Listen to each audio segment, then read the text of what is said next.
Bismillahirrahmanirrahim. Assalamualaikum warahmatullahi wabarakatuh. Alhamdulillahilladzi hadana li hadza wa ma kunna linahtadiya laula an hadana Allah. Asyhadu an la ilaha illallah wa asyhadu anna Muhammadan abduhu wa rasuluh.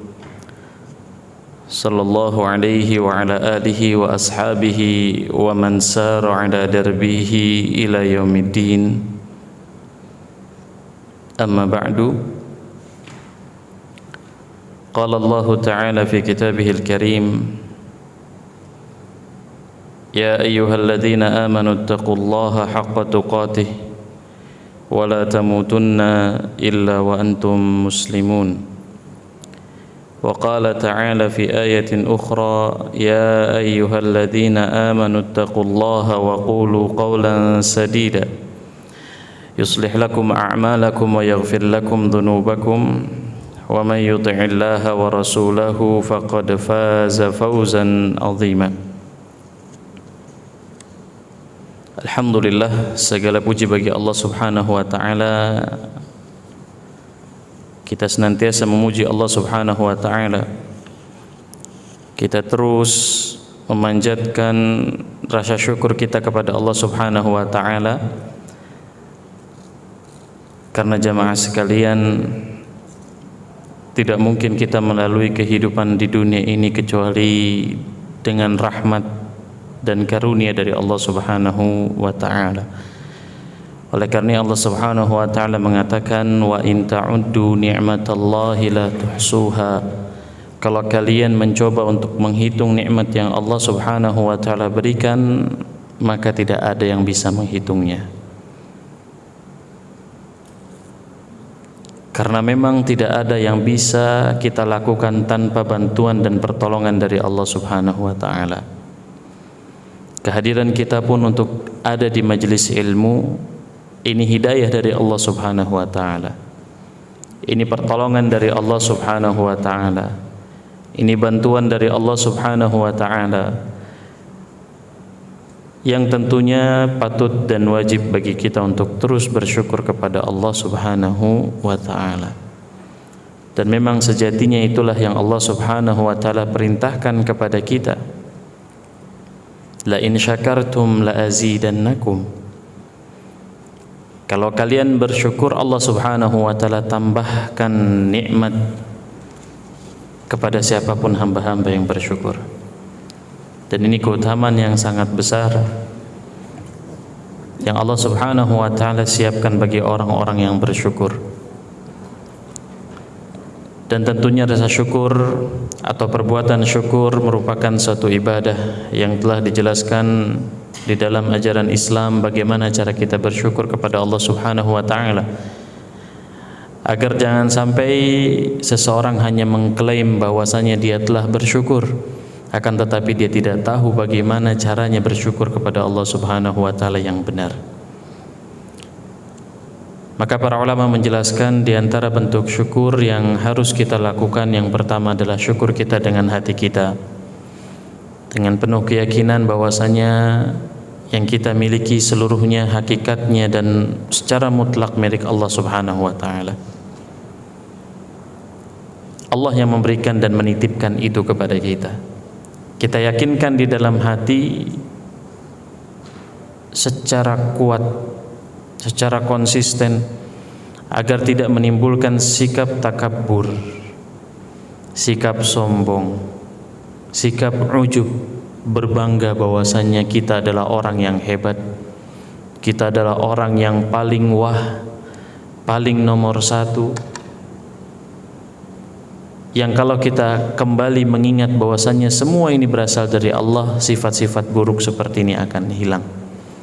Oleh karenanya, rasa syukur dengan hati merupakan permulaan dari perbuatan syukur yang bisa kita lakukan. Yang kemudian selanjutnya kita lakukan syukur itu dengan lisan. Kita puja dan puji Allah Subhanahu wa taala. Kita terus berterima kasih. Sebagaimana di dalam peribahasa dikatakan bahwasanya sebanyak apa nikmat yang kau dapatkan, sebanyak itu pula kau harus berterima kasih. Maka kalaulah kita tahu bahwasanya Allah terus memberikan kita nikmat di sepanjang detik kehidupan kita, maka artinya di sepanjang detik kehidupan yang kita lalui pun kita harusnya berterima kasih kepada Allah Subhanahu wa taala. Kita bersyukur terus kepada Allah Subhanahu wa taala. Artinya basahi lisan kita dengan zikir, basahi lisan kita dengan pujian kepada Allah Subhanahu wa taala. Seseorang yang memberikan sesuatu kepada kita, kita berterima kasih kepada mereka. Datang lagi besok hari, kita berterima kasih kepada mereka. Bahkan sehari 3 kali kita terus mengucapkan terima kasih kepada mereka. Maka bagaimana dengan Allah Subhanahu wa taala yang terus senantiasa tidak terputus nikmatnya sampai kepada kita.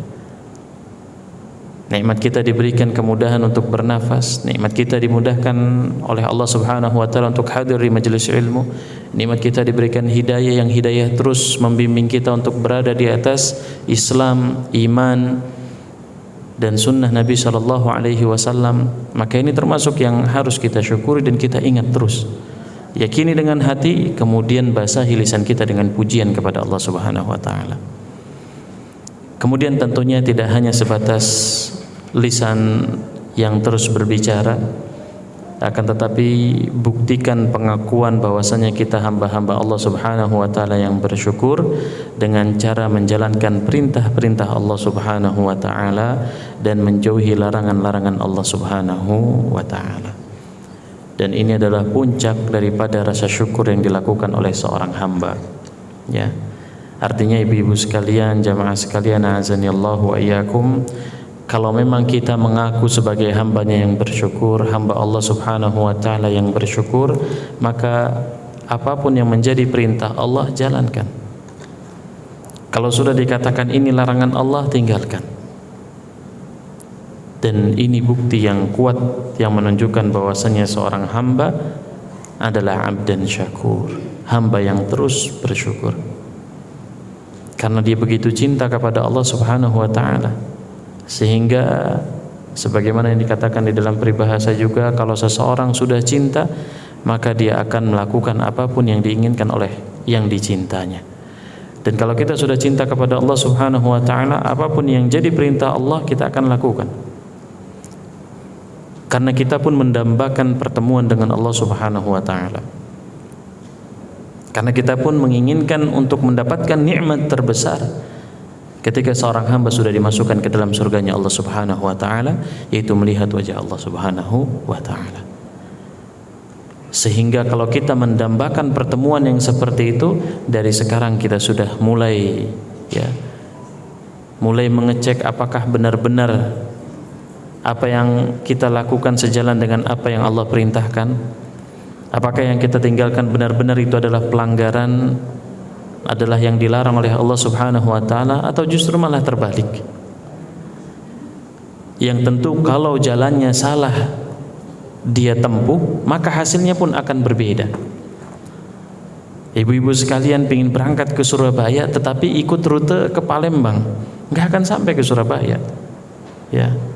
Oleh karenanya kalau kita mengharapkan pertemuan dengan Allah Subhanahu wa taala, maka jalankan apapun yang menjadikan Allah ridha dan cinta kepada kita, yaitu dengan cara menjalankan perintah Allah dan menjauhi larangan-larangan Allah Subhanahu wa taala. Dan jamaah sekalian, azanillahu wa iyyakum, yakini dan imani bahwasanya yang sedang kita lakukan adalah bagian dari ibadah. Salah satu langkah yang kita lakukan demi untuk mendapatkan surganya Allah Subhanahu wa taala. Sebagaimana Nabi SAW mengatakan, man salaka tariqan yaltamisu fihi ilman sahalallahu lahu bihi tariqan ilal jannah. Barang siapa yang berupaya, berusaha melakukan perjalanan, menempuh perjalanan dari rumahnya untuk hadir di majelis ilmu, tujuannya adalah ilmu, yang dia cari adalah ilmunya Allah Subhanahu wa taala, ilmu agama, maka artinya dia akan dimudahkan langkahnya oleh Allah Subhanahu wa taala ke dalam surga. Subhanallah. Dan ini harus diyakini di dalam hati kita, ibu-ibu sekalian, jamaah azanillahu wa iyyakum. Karena kita dalam beramal itu harus ada rasa harapnya, ibu-ibu. Ya. dan yang kita harapkan adalah pahala, balasan dari Allah, keridhaannya, dan tentu surganya. Ya, jangan sampai ibadah kita kosong dari rasa harap. Ini pun ibadah yang keliru. Ya, memang kita tidak boleh mengharapkan dunia, tapi kita diperintahkan untuk mengharap ridho Allah Subhanahu wa taala. Kita tidak diperbolehkan mengharapkan pujian dari manusia, jabatan yang akan diberikan, pangkat yang akan diberikan. Tapi yang kita harapkan dari ibadah kita adalah pertemuan dengan Allah Subhanahu wa taala, surganya Allah Subhanahu wa taala, keridhaan dari Allah Subhanahu wa taala, pahala yang berlipat dari Allah Subhanahu wa taala. Ya, dan tentunya keluarga kita dikumpulkan nanti di surga. Itu yang juga yang kita harapkan dalam beribadah kepada Allah Subhanahu wa taala. Dan ini ibadah yang benar. Ya, itu yang dinamakan dengan ar-raja, dengan penuh harap. Dan tentunya kita juga ya beribadah kepada Allah Subhanahu wa taala dengan memiliki sifat khauf, takut. Takut apa? Takut kita mendapatkan adab dari Allah Subhanahu wa taala. Takut amal ibadah kita tidak diterima karena mungkin diantara ibadah kita ada yang niatnya bukan karena Allah, hanya karena ingin disebut sebagai orang yang rajin, disebut sebagai orang yang dermawan, disebut sebagai orang yang ahli ilmu, disebut sebagai orang yang mungkin ya memiliki kelebihan-kelebihan dan yang lain sebagainya. Ya, makanya kita niatkan apa yang kita lakukan saat ini dari menuntut ilmu, duduk ya di majelis ilmu merupakan bagian dari ibadah. Bagian dari ibadah yang kita harapkan balasannya dari Allah Subhanahu wa taala. Yang bahkan ibu-ibu sekalian, Nabi SAW pernah mengatakan, majtama'a qaumun fi baitin min buyutillah yatluna kitaballahi wa yatadarasunahu fima bainahum illa nazalat alaihimus sakinah wa ghasyiyatuhumur rahmah wa haffathumul malaika wa dzakarahumullahu fi man indah. Kata Nabi SAW, tidaklah satu kaum itu mereka berkumpul di satu tempat dari rumah Allah Subhanahu wa taala.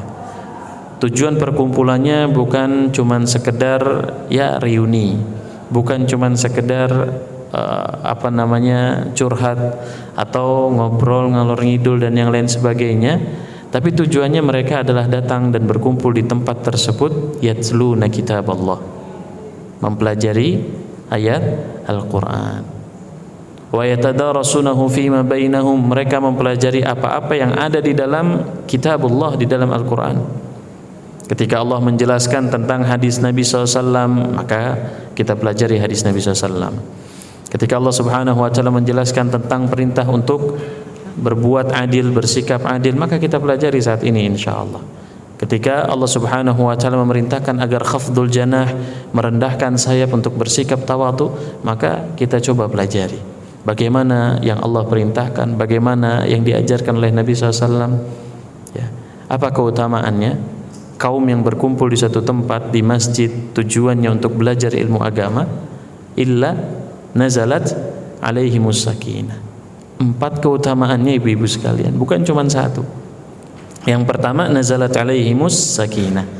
Ya, tenang bawaannya. Enggak ada gusar, enggak ada gundah gulana, enggak ada cemas, enggak ada insyaallah ibu-ibu. Ya. Enggak ada lelah, enggak ada letih, ya. Ini berbeda kalau kita misalkan ngobrol di luar, misalkan kita ada di tempat yang lain, ya. Itu bawaannya panas, bawaannya lelah, bawaannya cemas, ya. Ibu-ibu pergi ke pasar, anaknya ditinggal di rumah. Duh, gimana ini anak saya? Ya. Ataupun tentang hal-hal dunia yang lainnya, ya, ketika mereka lakukan perkumpulannya hanya untuk dunia, itu tidak akan mendapatkan sakinah. Tapi kalau orang-orang yang berkumpul di majelis ilmu, itu sakinahnya dapat ibu-ibu, ketenangannya dapat. Makanya para sahabat Nabi SAW itu diceritakan di dalam sebuah hadis, mereka ketika bermajelis dengan Nabi SAW, itu seolah di kepala mereka ada burung, yang burung itu nggak akan pergi. Ibu-ibu kalau misalkan melihat ada burung di halaman teras rumah, kemudian mendekat jarak 5 meter saja biasanya sudah lari. Asal ada gerakan sedikit sudah lari. Apalagi dideketin lagi 3 meter, bahkan sampai 1 meter. Dan bahkan Ya, kalau kita misalkan berisik ataupun yang lain sebagainya, burung nggak akan datang. Ya, atau di tempat yang mungkin ramai, burung nggak akan datang. Tapi lihat sahabat Nabi SAW ketika mereka bermajlis dengan Nabi SAW, apa yang terjadi? Seperti seolah burung itu ada di atas kepala mereka. Artinya apa ibu-ibu? Saking khusyuknya, tenangnya luar biasa. Seksamanya mereka memperhatikan apa yang disampaikan oleh Nabi SAW. Karena ilmu itu sangat mulia. Ya, ilmu adalah nur. Apa itu nur? Cahaya Allah Subhanahu wa taala. Cahaya yang akan membimbing manusia untuk menuju jalan yang benar. Ya. Makanya kita harus yakin bahwasanya apa yang kita lakukan ini ada pahalanya dari Allah Subhanahu wa taala, dan di antara keutamanya nazalat alaihimus sakinah, kita dapatkan ketenangan. Kemudian yang kedua apa? Wa ghasyiyat humur rahmah, Allah kasih rahmat, diliputi kita ini sama rahmat Allah Subhanahu wa taala. Ya. Dan bahkan di hadis yang lain, orang-orang yang belajar, penuntut ilmu atau orang yang mengajarkan ilmu itu didoakan sama seluruh makhluk yang ada di bumi, ibu-ibu sekalian. Sampai-sampai al-hitanu fil bahar, sampai-sampai ikan yang ada di lautan, di dasar lautan, itu mereka berdoa kebaikan untuk para penuntut ilmu. Ini luar biasa keutamaan menuntut ilmu. Dan Allah berikan rahmatnya kepada mereka. Kemudian apa lagi? Wa haffathumul malaikah.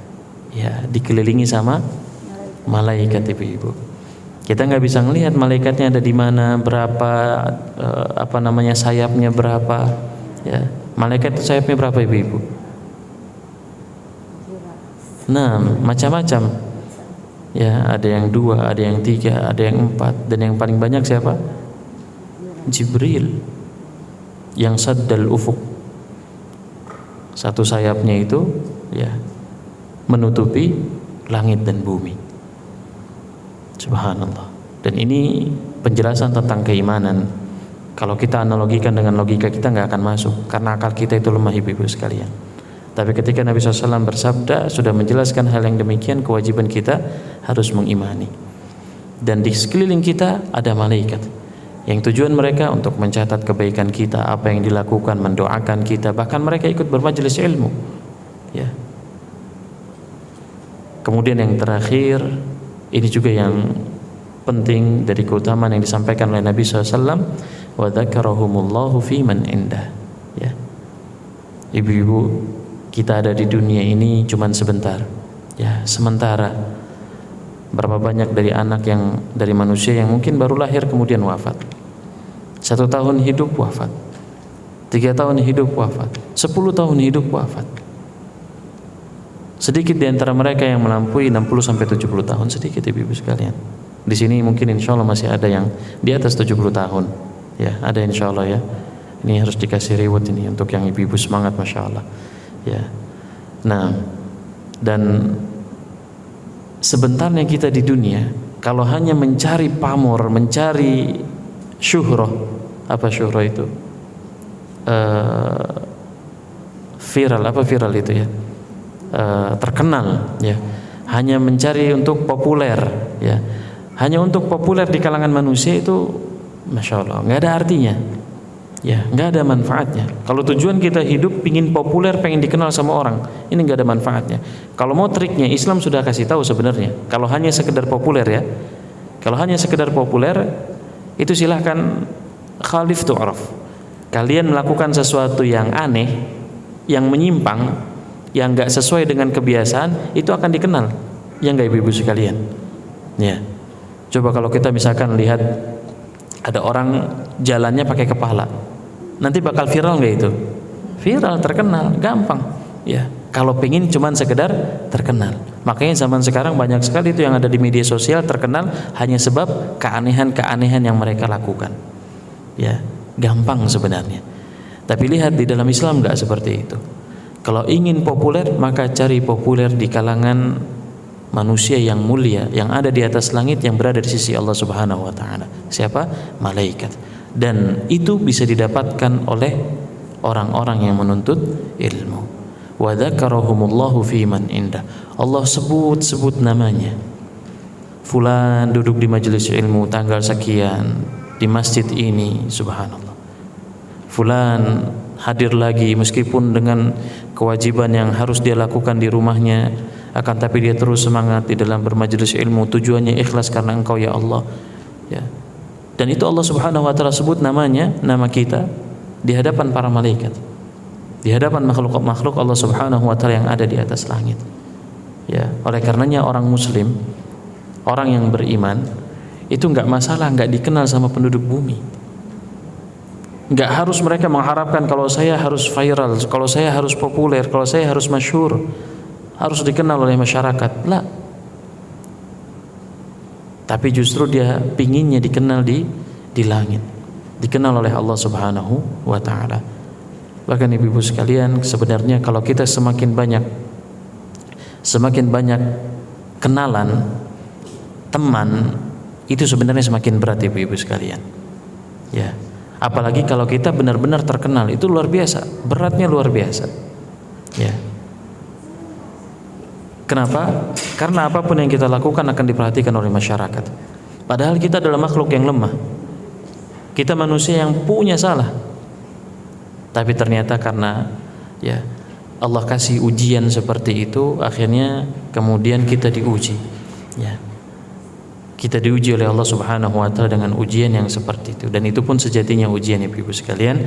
Oleh karenanya ya di dalam bermajelis ilmu niatkan karena Allah Subhanahu wa taala, kemudian harapkan pahala dari Allah Subhanahu wa taala, dan yakini keutamaan-keutamaan yang telah dijelaskan oleh Allah dan Rasul-Nya, agar kita menambah semangat, agar kita terus termotivasi untuk menambah pengetahuan kita, khususnya di dalam ilmu agama. Karena memang sejatinya yang Allah berikan keutamaan secara khusus tadi adalah orang-orang yang menuntut ilmu syar'i. Orang-orang yang menuntut ilmu syar'i. Nah, jamaah sekalian, azanillah wa iyyakum. Pada kesempatan kali ini ya insyaallah kita akan membahas tentang satu tema yang penting sebenarnya bagi kita. Ya, baik kita sebagai orang yang akan menjalankan ya, atau kita sebagai orang yang melihat orang lain ketika menjalankan perbuatan tersebut, maka penting bagi kita untuk mengetahui bagaimana kita berupaya untuk mencari keadilan. Ya, maksudnya di sini bukan hanya sekedar mencari, tapi mengaplikasikan dari keadilan tersebut. Ya, karena kalau mencari, sekedar mencari maksudnya tentu kita hanya berfokus pada orang lain, seolah kita adalah orang musyahid, orang kedua yang menonton, menyaksikan, kemudian kita mengharapkan dari mereka keadilan. Tapi tentu yang dimaksud di sini adalah bagaimana cara kita mengaplikasikan keadilan tersebut, dan tentunya kita ya bagaimana bersikap terhadap orang lain yang kita ajak untuk berupaya bersikap adil. Nah, jamaah sekalian, azanillah wa iyyakum, para akhwat, para ummahat, yang semoga Allah Subhanahu wa taala berikan keberkahan dan hidayah kepada kita semua.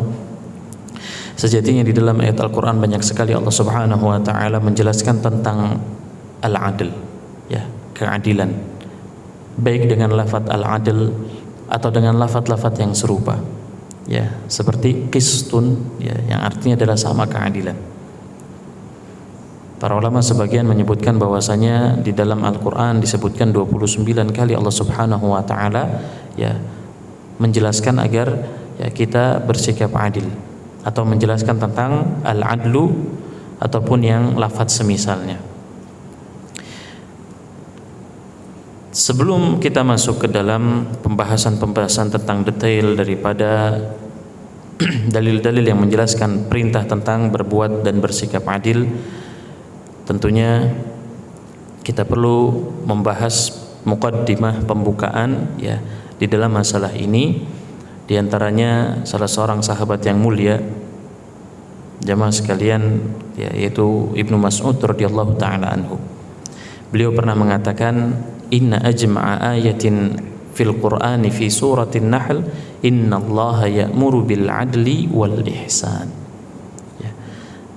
Sahabat Ibnu Mas'ud radhiyallahu taala anhu mengatakan, sesungguhnya ayat yang paling jami', ayat yang paling mencakup banyak hal, di dalam ayat Al-Quran itu adalah di dalam surat An-Nahl itu adalah firman Allah Subhanahu wa taala, innallaha ya'muru bil adli wal ihsan.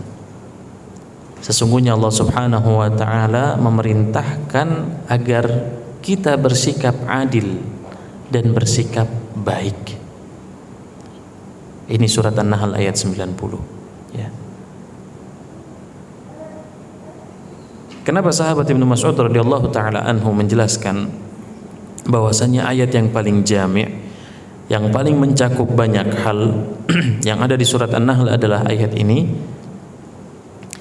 Karena memang sejatinya, ya, karena memang sejatinya Nabi Muhammad SAW diutus kepada umat manusia tidak lain dan tidak bukan agar memberikan keadilan kepada mereka, agar Nabi SAW membuktikan tentang keadilan agama Islam, keadilan Allah Subhanahu wa taala. Bagaimana Nabi SAW diperintahkan untuk menyampaikan nanti di akhirat ada yang namanya al-mizan. Apa itu mizan, ibu-ibu? Ada timbangan, ibu-ibu. Seorang pedagang, ibu-ibu sekalian, ketika ada pembeli yang membeli barang yang harus ditimbang, keinginan dari pembeli dan pedagang dalam hal timbangan biasanya supaya apa? Adil. Supaya adil. Bagaimana kalau misalkan saya beli mangga, datang ibu-ibu misalkan, seorang ibu A, fulan misalkan, saya ingin beli mangga. Ya, pedagang B ini mengatakan mau berapa? 2 kilo. Ya sudah, plastikan masukkan, kemudian ya dimasukkan beberapa butir, kemudian dengan tangannya dia bilang, oh ini sudah 2 kilo. Ini sudah 2 kilo. Percaya nggak kira-kira pembelinya? Nggak percaya. Ya. Sampai benar-benar ada timbangan yang secara pasti membuktikan bahwasanya ini sesuai dengan apa yang dia inginkan. Dan ternyata Islam, Allah Subhanahu wa taala memerintahkan Nabi SAW untuk menjelaskan bahwasanya nanti di akhirat ada yang namanya mizan. Dan manusia selama masih ada di dunia ini adalah darul amal. Ini adalah kesempatan mereka untuk beramal. Mereka untuk menabung, kesempatan mereka untuk menambah dan menambah terus amal kebaikannya. Hapus segala kesalahan, kekeliruan yang pasti akan terjadi dengan cara melakukan perbuatan yang baik, tapi terus tambah kebaikan-kebaikan supaya nanti di akhirat faman khaffat mawazinuhu fahuwa fi isyatir radiyah, faman thaqulat mawazinuhu fa ummuhu hawiyah. Allah Subhanahu wa taala menghadirkan al-mizan, timbangan dengan hakikatnya yang lahu kifatan, yang punya dua sisi, dua neraca, ibu-ibu sekalian. Dan perhatikan, kalau kita ingin mentadaburi ayat Al-Qur'an, sejatinya Allah Subhanahu wa taala itu banyak menjelaskan di dalam ayat Al-Qur'an bahwasanya Allah alim. Apa itu alim, ibu-ibu? Maha mengetahui. Bahkan Allah katakan alimum bidzatis sudur. Allah itu tahu apa yang ada di dalam hati. Allah khabir, Allah maha tahu. Allah basir, Allah maha melihat dan maha tahu. Mungkin ada pertanyaan, loh terus kalau Allah maha tahu, Allah maha melihat, Allah maha mendengar, bahkan tahu apa yang ada di dalam hati setiap hambanya, kenapa ada mizan? Ya, ini terkadang ada orang-orang yang akliyun, yang hanya berpedoman dengan akalnya, menyangka bahwasanya akalnya adalah akal yang paling istimewa. Ya. Padahal sehebat siapapun akalnya, sehebat apapun akal seseorang, maka tidak mungkin bisa memahami tentang apa yang Allah Subhanahu wa taala jelaskan tujuannya seluruhnya yang ada di dalam Al-Qur'an. Ya. Karena ada hal-hal yang gaib yang Allah Subhanahu wa taala perintahkan kepada kita yang tentu tidak perlu bertanya kenapa dan bagaimana. Contoh, kita diperintahkan untuk sholat. Apakah boleh kita bertanya kenapa Allah memerintahkan kita untuk sholat? Boleh? Nggak boleh. Apakah bisa dicerna sama akal kita apa korelasinya antara sholat dengan kehidupan kita? Tidak boleh, ibu-ibu sekalian. Ya, ini menunjukkan bahwasanya akal kita tidak boleh ya kemudian merasa tinggi seolah lebih tinggi dari firman Allah Subhanahu wa taala. Ya. Maka para ulama menjelaskan, kita kembali lagi yang tadi. Ya. Para ulama menjelaskan bahwasanya di antara hikmah yang besar di mana Allah Subhanahu wa taala nanti di yaumil akhir, di akhirat, menampakkan mizan, timbangan, di antaranya tujuan Allah Subhanahu wa taala agar menampakkan betapa adilnya Allah Subhanahu wa taala. Betapa adilnya Allah Subhanahu wa taala. Apapun yang terjadi, Allah buka. Yang dilakukan oleh seorang hamba, Allah buka. Oleh karena ibu-ibu sekalian, kalau kita ingat bagaimana Nabi SAW menjelaskan perbedaan antara orang yang miskin, yang fakir dengan orang yang kaya, ketika mereka dihisab, lebih lama mana ibu-ibu? Lebih lama orang yang kaya. Kenapa? Karena semua dari yang dia beri, yang Allah Subhanahu wa taala berikan, yang dia dapatkan, itu semuanya dihitung. Sedangkan orang fakir itu lebih sebentar.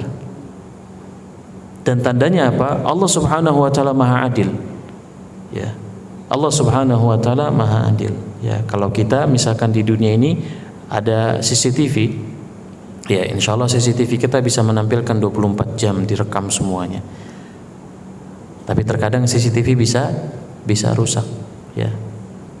CCTV kita kadang bisa ya sudah habis penyimpanannya, atau kameranya rusak, atau bahkan dirusak sama orang, ya, supaya melakukan perbuatan yang jahat misalkan kepada kita. Dan ini manusia. Tapi Allah Subhanahu wa taala tidak demikian ibu-ibu sekalian. Allah Subhanahu wa taala itu Maha Adil. Apapun yang dilakukan oleh hambanya itu akan jadi catatan. Ya.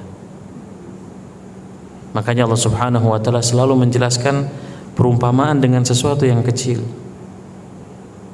Amal perbuatan yang dilakukan oleh manusia itu pasti mereka akan lihat hasilnya, pasti akan dicatat, yang baik atau yang buruk. Allah berikan perumpamaan dengan apa? Mithqal dzarrah. Apa itu mithqal dzarrah ibu-ibu?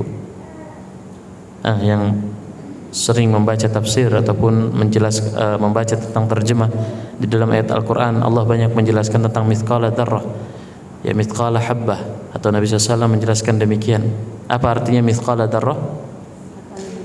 Sebesar biji dzarrah. Ya, sebagian di Al-Quran terjemah kita ditulis sebesar biji sawi. Ya, biji sawi itu besar atau kecil ibu-ibu?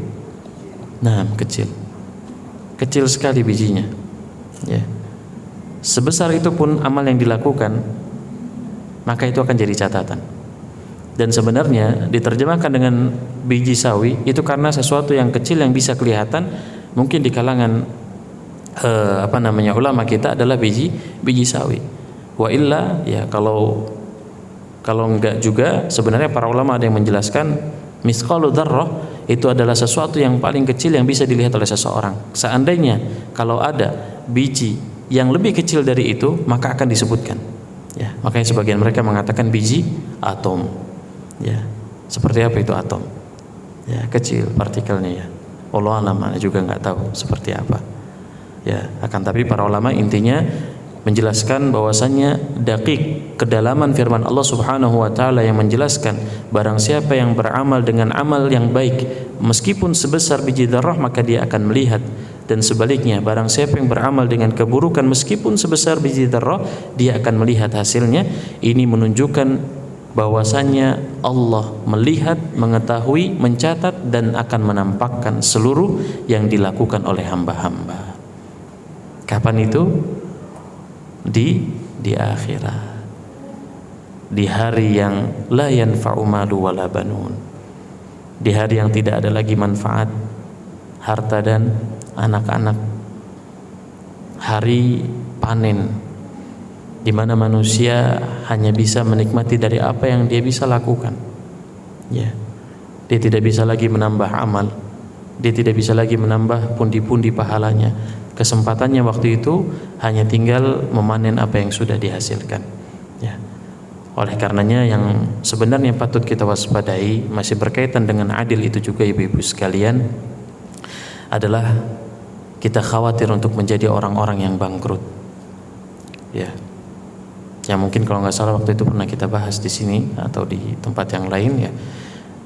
Di antara orang-orang yang bangkrut diceritakan oleh Nabi SAW, mereka adalah orang-orang yang punya amal yang banyak, bawa pahala sebesar gunung.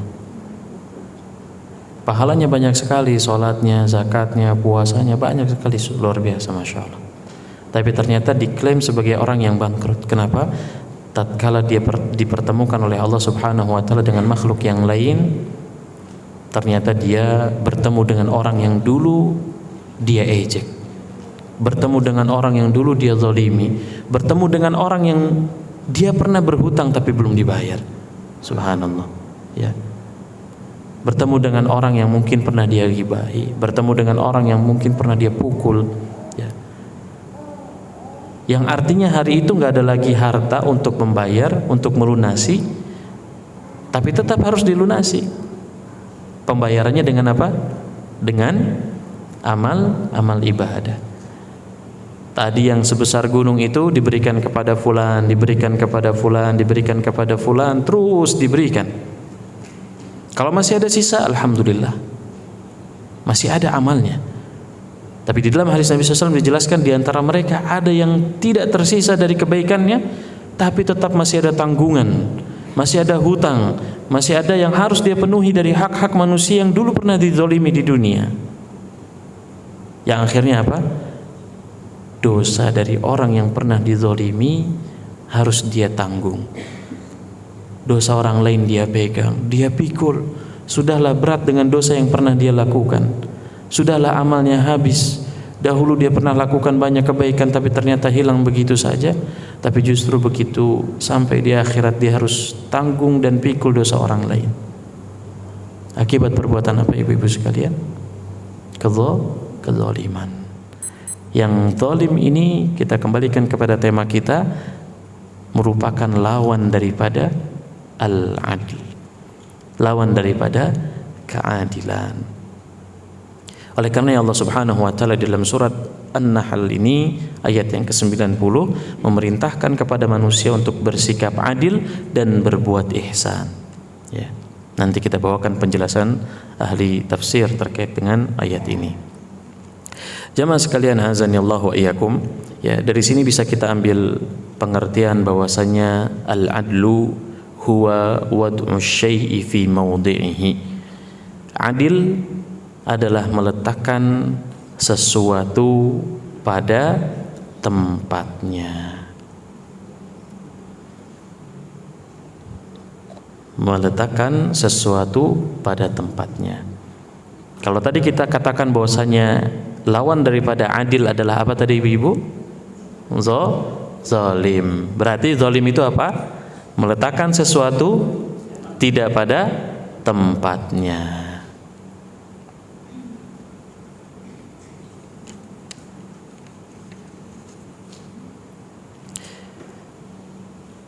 Dan Allah Subhanahu wa Ta'ala ketika memerintahkan kita untuk bersikap adil, sama saja makna yang ada di dalam ayat itu seolah Allah melarang kita untuk bersikap zalim. Ya. Tadi di dalam surat An-Nahl Allah memerintahkan kita untuk bersikap adil, yang di antara makna daripada ayat tersebut artinya Allah melarang kita untuk bersikap zalim. Ya.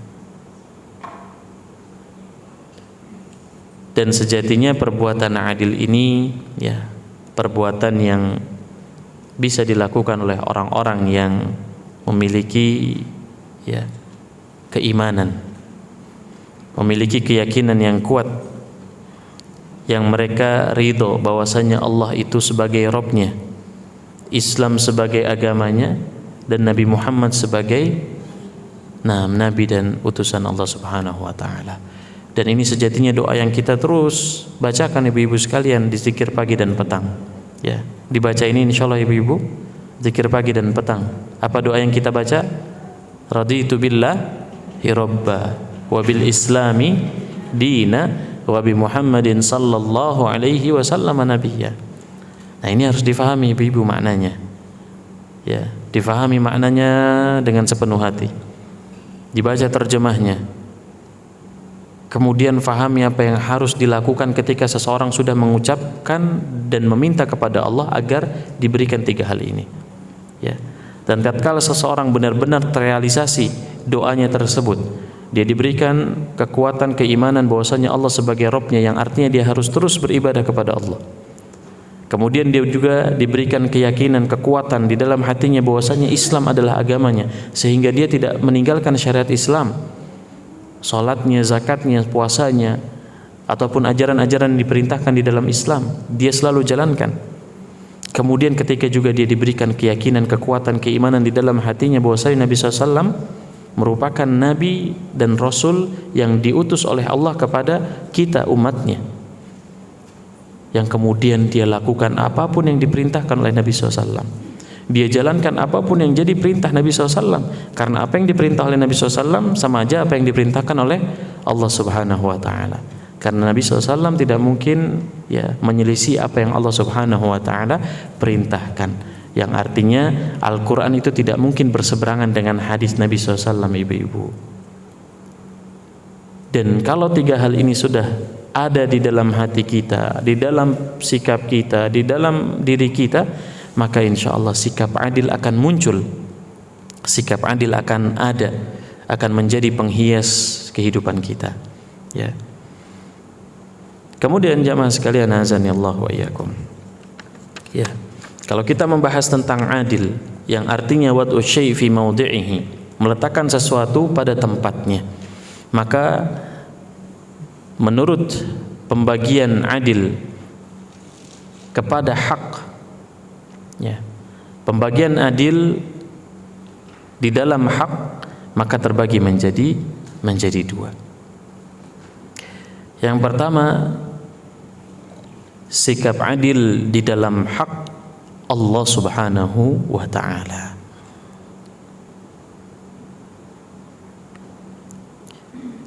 Yang pertama, adil di dalam hak Allah Subhanahu wa Ta'ala.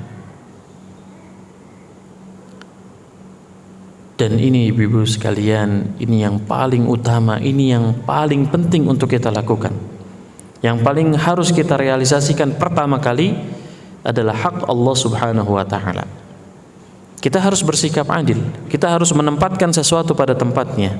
Taib, kita praktikkan bagaimana menempatkan sesuatu pada tempatnya di dalam hak Allah Subhanahu wa Ta'ala.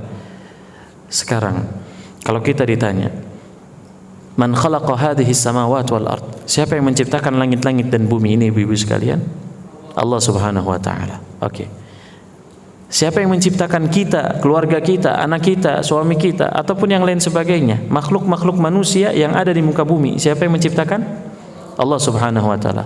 Taib. Berikutnya, Allah Subhanahu wa Ta'ala yang menciptakan kita, maka siapakah yang memberikan rizki, memberikan bantuan pertolongan kepada kita? Allah Subhanahu wa Ta'ala. Siapakah yang mengatur alam semesta? Siapakah yang mengatur peredaran langit dan bumi? Siapakah yang mengatur kehidupan-kehidupan yang ada di dunia? Siapa, ibu-ibu? Allah Subhanahu wa Ta'ala. Taib. Yang Allah lakukan adalah sesuatu yang azim, yang besar, yang Allah Subhanahu wa Ta'ala haruslah kita esakan di dalam perbuatannya tersebut.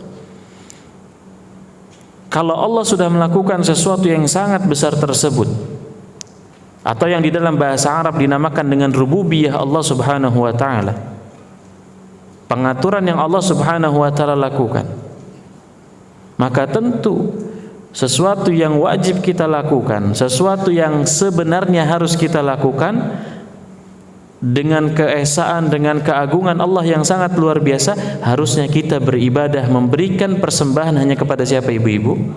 Allah Subhanahu wa Ta'ala. Dan itulah yang dinamakan dengan adil. Karena kita kalau lagi memberikan sesuatu kepada orang, itu terkandung makna ta'zim, makna penghormatan, ya. Ibu-ibu sekalian memberikan hadiah kepada saudaranya, kepada keluarganya, kepada tetangganya. Di samping memiliki rahmah, memiliki kasih sayang, kita cinta kepada mereka, kita care kepada mereka, Tapi tentu di atasnya, di dalamnya juga ada at-ta'zim, ada pengagungan. Kita hormati mereka, kita sayang, kita peduli, dan kita hormati mereka. Dan kalaulah seandainya di lingkungan makhluk ada orang yang mungkin kita hormati karena memang dia menjalankan syariat Allah, ingat kaidahnya, karena dia menjalankan syariat Allah, maka tentu bagaimana dengan Allah Subhanahu wa taala yang sudah melakukan banyak. Allah Subhanahu wa taala yang memberikan hidup untuk kita. Allah Subhanahu wa taala yang menjadikan bumi kita ini tenang. Keadaan kita saat ini aman. Tidak terjadi bencana, tidak terjadi peperangan. Dan ini rahmat yang luar biasa, ibu-ibu. Kalau Allah yang memberikan itu semua, maka agar adil, agar kita bersikap adil, maka kita berterima kasih kepada Allah. Kita agungkan Allah Subhanahu wa taala. Kita sembah Allah Subhanahu wa taala, kita berikan seluruh ibadah kita hanya kepada Allah Subhanahu wa taala. Dan itulah yang dinamakan adil di dalam hak Allah Subhanahu wa taala. Kita masuk ke logikanya, ibu-ibu. Meskipun tentu apa yang untuk Allah Subhanahu wa taala tidak ada serupanya dengan apa yang ada pada makhluk. Ibu-ibu sekalian, misalkan fulan A bertetangga dengan fulan B. Si A dapat makanan dari si B, dapat hadiah, ya, pulang umroh kasih hadiah, pulang haji kasih hadiah, atau habis pulang kampung kasih hadiah oleh-oleh. Nah, ini termasuk kebiasaan yang baik, ibu-ibu sekalian, meskipun jangan sampai kita ya memberatkan diri. Ya, dan orang lain yang menjadi orang kedua jangan sampai memaksakan, memerintahkan, jangan lupa ya oleh-olehnya ya. Nanti bawain saya pesan ini, pesan itu. Kasihan ibu-ibu. Ya, yang pengen umroh, pengen ibadah. Kasihan kalau nanti disibukin sama oleh-oleh. Ya. Kalau misalkan dia lagi pengen ibadah silaturahim ke saudaranya, mikirin oleh-oleh. Oh, tetangga saya ada 10, berarti saya harus kasih ini, kasih ini, kasih ini. Oh, nanti teman pengajian saya ada 20, saya harus siapin lagi nih. Subhanallah. Ya, kita sebagai orang kedua jangan mewajibkan mereka, tapi tentu yang melakukan itu termasuk mimba bil ihsan, bab kebaikan, dia memberikan hadiah kepada orang lain. Tapi kita kembali lagi. Si A dapat hadiah dari si B, tapi si B ternyata terima kasihnya ke si C, tetangga yang lainnya. Si A dicuekin aja, didiemin aja, nggak ada kata-kata terima kasih sama sekali. Meskipun sebenarnya si B ini nggak pernah minta terima kasih. Ya. Tentu yang dialami sama si B, kira-kira si B ini bagaimana, ibu-ibu? Senang atau marah kira-kira? Senang atau kesel kira-kira? Kesel. Sudah memberikan tapi memang dia enggak terima kasih, meskipun itu bukan tujuan, tapi ini mimbabil adab, termasuk bab adab. Dan tentu sikap yang dilakukan oleh si A, kira-kira kalau ditanya ini adil atau zalim, ibu-ibu? Orang yang diberikan tapi tidak berterima kasih, ini adil atau zalim? Zalim. Ya, ini zalim. Kalau sudah dikasih tapi enggak terima kasih, terima kasihnya malah ke si C misalkan. Ya, ini yang berlaku di hukum kita manusia. Maka bagaimana dengan hak Allah Subhanahu wa taala? Ya, kita baru dikasih sesuatu, kita terima kasih. Ya, kadang ya terutama para wanita mungkin ketika memberi, masya Allah, ya, ketika memberi itu luar biasa. Mereka kasih ke orang lain, kemudian terima kasihnya pun luar biasa biasanya itu.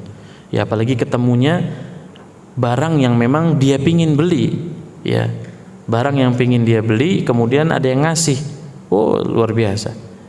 Kadang bisa sujud syukur kepada Allah. Nah, memang itu yang diperintahkan. Tapi artinya di sini itu hal-hal yang berkaitan dengan dunia, dia luar biasa senangnya. Dia ingin memberikan keadilan. Maka bagaimana dengan yang berkaitan dengan hak Allah Subhanahu wa taala? Ya. Yang berkaitan dengan hak Allah Subhanahu wa taala tentu harus kita dahulukan. Dan ini yang Allah Subhanahu wa taala katakan ya di dalam surat Al-Isra, wa qada rabbuka alla ta'budu illa iyyah. Allah dahulukan hak Allah Subhanahu wa taala yang diwajibkan oleh Allah agar kalian jangan beribadah kecuali hanya kepada Allah Subhanahu wa taala. Dan ini hak yang paling pertama yang harus kita penuhi adalah hak untuk Allah Subhanahu wa taala. Kemudian yang berikutnya Ibu-ibu sekalian adalah hukukul ibad. Hak yang kedua yang harus kita lakukan secara adil adalah hak hamba, hak para makhluk.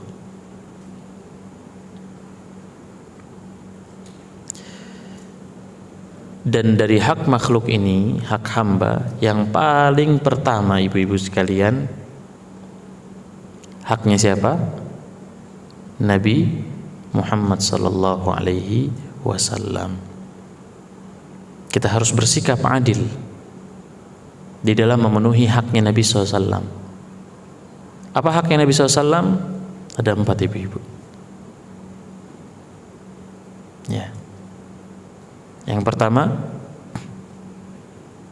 menjalankan perintah Nabi SAW, menjalankan perintah Nabi Muhammad SAW. Yang kedua, meninggalkan larangan-larangan beliau.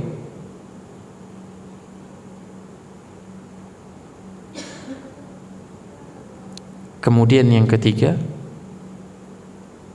membenarkan kabar yang dibawakan oleh beliau.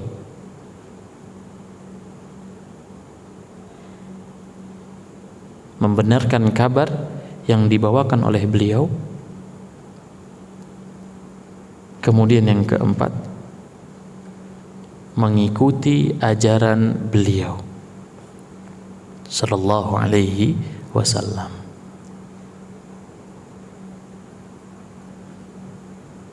Dan hak ini ibu sekalian, ini juga sekaligus sebagai konsekuensi keharusan ketika kita mengatakan syahadah Muhammad Rasulullah.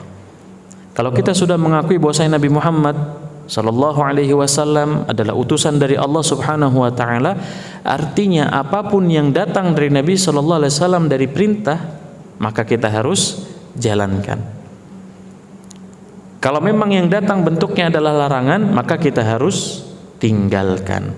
Kalau yang datang adalah bentuknya kabar, mau tentang kabar yang sudah berlalu, umat-umat terdahulu yang mereka dibinasakan oleh Allah Subhanahu wa taala, yang mereka punya keutamaan, atau cerita tentang apa-apa yang akan datang, cerita tentang Dajjal, tentang hari kiamat, tentang apa yang terjadi nanti di akhirat, tentang surga dan neraka, tentang hal-hal yang gaib. Apapun itu, maka kita kewajibannya harus membenarkan, meyakini kebenarannya tanpa ada keraguan, tanpa ada bertanya. Kalau di kubur ada alam kubur, kemudian katanya diluaskan sampai sejauh mata memandang, padahal kubur cuman 2 kali 1 meter. Masa sih? Yang seperti ini benar atau salah ibu-ibu? Salah, keliru. Ya. Ini orang-orang yang sombong dengan kecerdasannya, merasa bahwasanya semua itu bisa dilogikakan dengan akalnya, padahal tidak seperti itu. Dia disampaikan oleh Nabi SAW bahwasanya bulan itu sudah insyaqqa. Apa insyaqqa? Pernah terbelah. Ya, masa sih orang zaman dulu aja nggak ada pesawat, gimana untuk ngebelah bulan? Bahannya juga apa untuk ngebelah bulan yang sebesar itu? Subhanallah. Padahal ini kabar yang sudah disampaikan bahkan oleh Allah Subhanahu wa taala. Iqtarabatis sa'atu wa ansyaqqal qamar. Hari kiamat sudah dekat dan bulan sudah terbelah. Disampaikan lewat lisan Nabi SAW.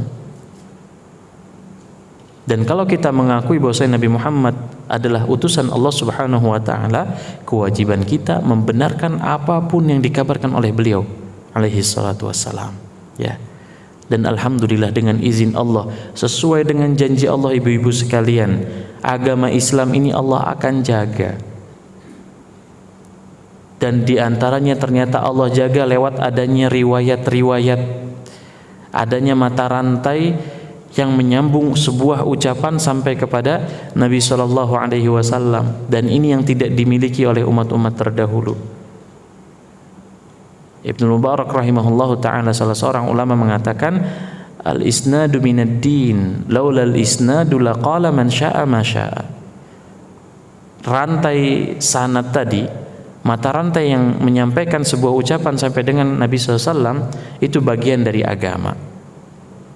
Bayangkan kalau tidak ada isnad, kalau tidak ada mata rantai tadi, laqala man syaa ma syaa, maka siapapun akan berbicara apapun yang dia inginkan. Ini seperti ini, sholatnya 5 rakaat, nanti ada sholat yang ke-6, ada sholat yang ke-10, dan seterusnya. Ini kalau tidak ada isnad. Dan begini ternyata cara Allah Subhanahu wa ta'ala untuk menjaga agama ini. Dan tidak ada agama yang seperti agama Islam.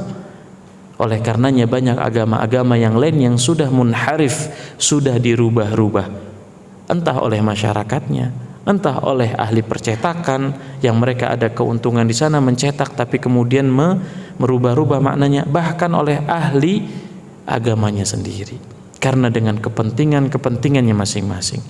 Dan ini yang sebagaimana dijelaskan oleh sahabat Nabi SAW yang mulia, itu Abdullah bin Salam, salah seorang mantan pendeta Yahudi yang kemudian mengikuti Nabi SAW, yang ternyata termasuk dari sikapnya orang-orang Yahudi seperti itu. Ya, mereka cerdas tapi menyembunyikan ilmu. Ya, dan Islam Allah Subhanahu wa taala jaga. Al-yauma akmaltu lakum dinakum wa atmamtu 'alaikum ni'mati wa raditu lakumul Islam dina. Atau Allah katakan inna dina indallahil Islam. Ya. Dan konsekuensi dari pengakuan kita yang seperti ini, ya kita akui bahwasanya selain Islam tidaklah diterima oleh Allah Subhanahu wa taala. Allah yang mengatakan demikian, ibu-ibu. Nabi SAW juga mengatakan demikian. Ya. Dan kita harus meyakini itu dengan sepenuh keyakinan. Ya.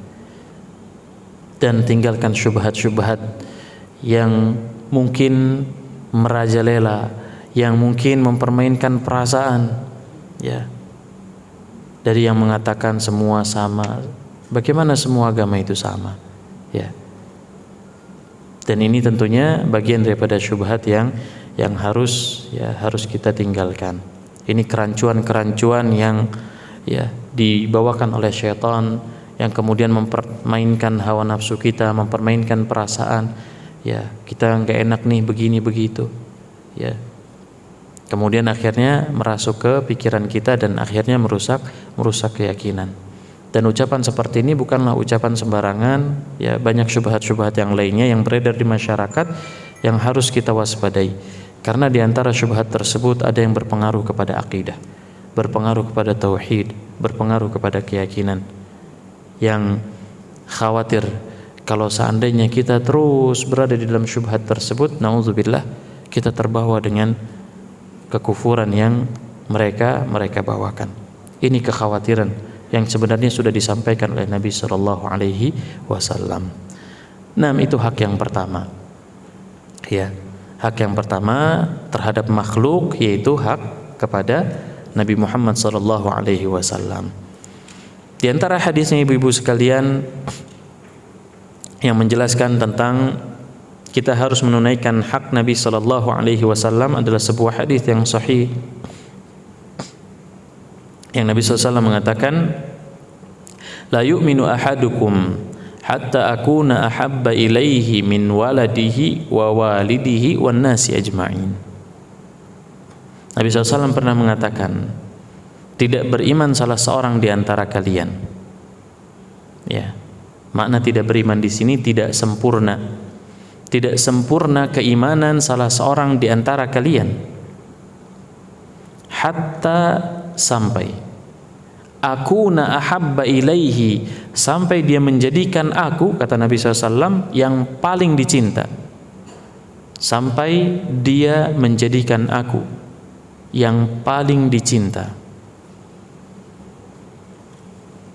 Min waladihi wa walidihi wan nasi ajma'in, dibandingkan cintanya kepada yang pertama disebut sama Nabi SAW siapa, ibu-ibu? Walad. Apa artinya waladun? anak. Subhanallah. Ya. Dibanding kecintaan seseorang kepada anaknya, kepada orang tuanya, dan kepada manusia-manusia secara umum. Ya.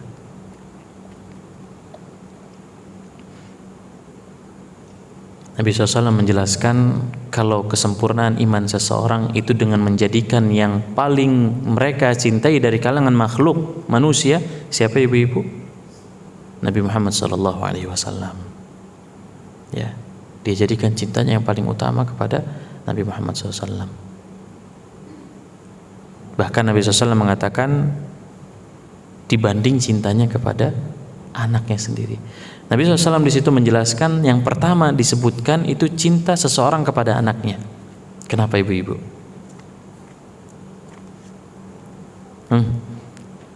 Biasanya seorang orang tua, seorang ibu, seorang ayah rela berkorban demi anak. Jarang sekali ada yang rela berkorban demi orang tua. Jarang ibu-ibu. Mereka akan menghargai. Bahkan tidak jarang mereka menghargai orang tua, ya. Tapi yang sungguh menyedihkan ada di antara mereka yang tidak berkorban demi orang tua, yang justru malah meninggalkan orang tuanya. Na'udzubillah. Dengan alasan tidak sepemahaman, dengan alasan berbeda seperti ini seperti itu, berbeda metode mendidik anak. Na'udzubillah. Apakah kemudian mengharuskan kita berpisah dengan orang tua dalam arti kata tidak pernah bersilaturahim? Tentu ini adalah pemahaman yang keliru, yang termasuk bagian dari syubhat juga yang perlu diwaspadai. Ya, meskipun tidak sampai menyebabkan kepada kekufuran insyaallah. Akan tetapi tentu orang tua kita adalah orang yang paling harus kita hormati. Yang itu akan menjadi pembahasan yang berikutnya. Dan Nabi SAW menjelaskan bahwasanya kecintaan di sini, kecintaan seseorang kepada anaknya itu harus menjadi nomor berikutnya. Ya. Dan hikmah yang besar kalau zaman sekarang akhirnya kemudian dijadikan penelitian, ya. Dan ternyata Nabi SAW sudah menjelaskan bahwasanya ternyata kecintaan seseorang itu yang paling sering diaplikasikan, sering diperlihatkan itu kecintaan seorang orang tua kepada anaknya, ya. Dan ini merupakan bukti bahwasanya Nabi SAW, ya, mendapatkan wahyu dari Allah Subhanahu wa taala. Islam adalah agama yang sempurna. Bagaimana Nabi SAW sudah menjelaskan bahwasanya manusia itu cenderung lebih cinta dan sangat cinta kepada anaknya. Ya, banyak orang tua, naudzubillah, rela melakukan perbuatan mencuri supaya anaknya bisa makan. Supaya anaknya bisa makan. Supaya anaknya bisa sekolah, ya, dia berkorban siang dan malam untuk bekerja. Alhamdulillah, kalau memang benar-benar dilakukan, amal yang dilakukan adalah kebenaran.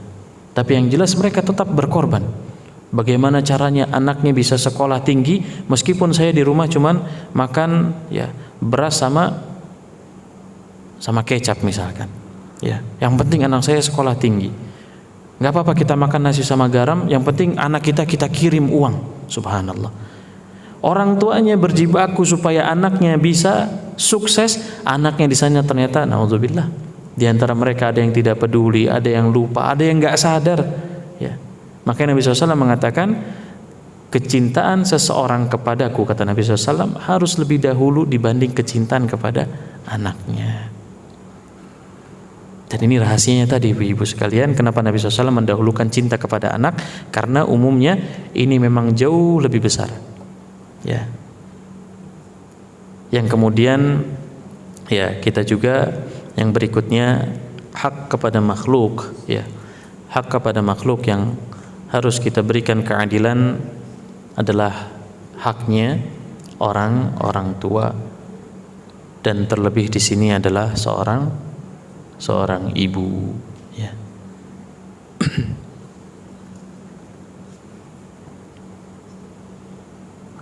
Ada salah satu kisah qadarullah ana lupa tentang siapa ulama yang ditanya, salah seorang syekh yang ditanyakan, "Wahai syekh, kenapa seorang wanita diperintahkan untuk taat kepada suaminya. Tapi suami tidak diperintahkan untuk taat kepada istrinya. Oh, ini berarti nggak adil. Islam nggak adil. Wanita di sini seolah-olah menjadi tanda kutip budak, seolah-olah menjadi bawahannya suami. Maka Syekh ini balik bertanya, menjawab, kemudian balik bertanya kepada wanita ini, berapa kamu punya anak? Ya, maka jawab wanita ini, saya punya 4 anak. Saya punya 4 anak laki-laki. Maka kemudian Syekhnya menjelaskan, engkau harusnya beruntung. Engkau sekarang diperintahkan untuk taat kepada suamimu, tapi engkau sebenarnya nanti akan dijaga oleh empat anakmu. Sebagai seorang wanita, syariat Islam menganjurkan bahwasanya satu orang laki-laki diperintahkan untuk menjaga empat orang wanita. Satu orang laki-laki diperintahkan untuk menjaga 4 orang wanita. Siapa itu ibu-ibu? Yang pertama, orang tua, ibunya. Yang kemudian kedua, kalau sudah menikah, istrinya. Kemudian kalau dia punya saudara kandung, adik atau kakaknya. Kemudian dia punya kakak dari orang tuanya atau adik dari orang tuanya, bibinya. Nah, anaknya juga termasuk kalau dia sudah menikah kemudian punya anak. Sahih, barakallahu fikum. Nah, jazakumullah khair. Seorang wanita dijaga oleh empat orang laki-laki. Ya, satu orang laki-laki bertugas menjaga empat orang wanita. Subhanallah. Ya. Seorang wanita akan dijaga oleh siapa? Oleh suaminya kalau dia sudah menikah. Kalau belum menikah, minimal dari kecil dijaga oleh siapa? Bapaknya. Kemudian dia dijaga lagi oleh saudaranya. Kemudian dijaga oleh anaknya. Subhanallah. Itu keutamaan seorang wanita. Yang memang lagi-lagi ibu-ibu, terkadang pola pikir wanita memang didahulukan dari perasaan. Ya. Perasaan sepertinya saya lebih banyak ini andilnya, akhirnya lupa bahwasanya Islam lebih banyak memberikan keutamaan kepada para wanita. Bagaimana Allah jadikan surga itu bagi seorang anak ada di ketaatan kepada ibunya di dalam hadis, ya, yang para ulama ya mengatakan hadis ini hadis yang hasan, bahwasanya surga itu ada di telapak kaki, tapi bukan dengan lafaz hadis tahta aqdam, ya, tapi dengan lafaz hadis yang lainnya. Yang artinya apa? Ketundukan seorang anak kepada orang tuanya selama dalam ketaatan kepada Allah merupakan kunci surga termudah yang bisa dilakukan. Oleh karena bagi seorang anak ketika masih ada kesempatan untuk bisa berbakti kepada orang tua, terutama seorang ibu, maka manfaatkan, karena itu pintu termudah, pintu surga termudah yang bisa dia raih. Subhanallah. Kenapa, Bu? Kenapa, Ibu? Anak? Lah, semuanya ibu-ibu. Nah, ketika dia belum menikah maka semua hukumnya sama. Akan tapi kemudian ketika sudah menikah maka ada perbedaan di sana antara seorang laki-laki dengan wanita. Maka seorang laki-laki tetap masuk hadis yang umum, tapi wanita ada hadis yang mengkhususkan, yaitu hadis Nabi SAW yang mengatakan, kalaulah seandainya aku memerintahkan seseorang untuk bersujud kepada manusia, maka aku perintahkan seorang wanita bersujud kepada suaminya. Itu lanjutan dari kisah Mu'adz bin Jabal ketika pulang dari berdakwah di Yaman. Ya, yang artinya wanita yang sudah menikah dikhususkan hukumnya. Tapi secara umum ketika mereka belum masuk ke dalam jenjang pernikahan maka tetap surganya ada di sana. Ya, artinya seorang wanita pun tetap harus taat kepada ibunya sebelum dia menikah. Dan ini sekali lagi keutamaan bagi orang tua, terutama seorang ibu. Ya, oleh karenanya ini ummahat semua, akhwat wal ummahat azanillahu wa iyyakum, mendapatkan keutamaan di dalam Islam. Kalau di sana, di luar sana mereka mendemonstrasikan, memamerkan, ya, mendemokan. Benar nggak itu istilahnya ibu-ibu? Mendemonstrasikan. Kan kalau ada tukang masak biasanya apa itu? Ada demonstrasi ya, ya pameran lah. Ya, kalau di luar sana menggaungkan istilah bahwasanya menghormati hak-hak seorang wanita, maka Islam jauh menghormati hak seorang wanita. Bagaimana Islam memerintahkan waqarna fi buyutikunna, dan tetap tinggallah kalian di rumah kalian. Tinggalnya seorang wanita terhitung pahala karena menjalankan perintah Allah Subhanahu wa taala. Subhanallah. Beberapa waktu yang dihabiskan di dalam rumahnya terhitung pahala ibu-ibu sekalian. Itu satu. Suaminya pulang ternyata rumahnya dijaga, rumahnya dirapikan, anaknya dijaga, dihidangkan. Maka sebagaimana hadis Nabi SAW, ya, di antara ciri wanita salihah apa? Mereka membuat bahagia kalau dilihat. Ternyata pulang suaminya enak dipandang. Subhanallah, pahala lagi ibu-ibu. Sepanjang tadi yang dilakukan dari bersih-bersih menjaga anak termasuk pahala. Karena kalau itu termasuk bagian dari perintah suaminya, dan ciri wanita salihah adalah taat kepada suaminya. Subhanallah. Kemudian rumahnya dijaga, tidak memberikan izin kepada orang-orang untuk masuk ke rumahnya siapa yang tidak diizinkan oleh suaminya. Dan ini pun bagian dari ciri wanita yang salihah. Maka sepanjang itu dilakukan artinya sepanjang harinya ibadah, pahala dari Allah Subhanahu wa taala. Oleh karena para ulama menjelaskan bahwasanya pernikahan merupakan ibadah terpanjang. Dan di dalam pembahasan sabar ada yang namanya sabar dalam apa ibu-ibu? Dalam ketaatan, dalam meninggalkan kemaksiatan, dan dalam menghadapi takdir. Ketiga macam ini akan ditemukan oleh orang-orang yang sudah menikah. Dan manakala dia lakukan sabar tersebut, artinya tiap harinya ada apa ibu-ibu? Pahala. Dan pahala orang yang sabar, innama yuwaffas sabiruna ajrahum bighairi hisab. Pahalanya unlimited ibu-ibu, subhanallah.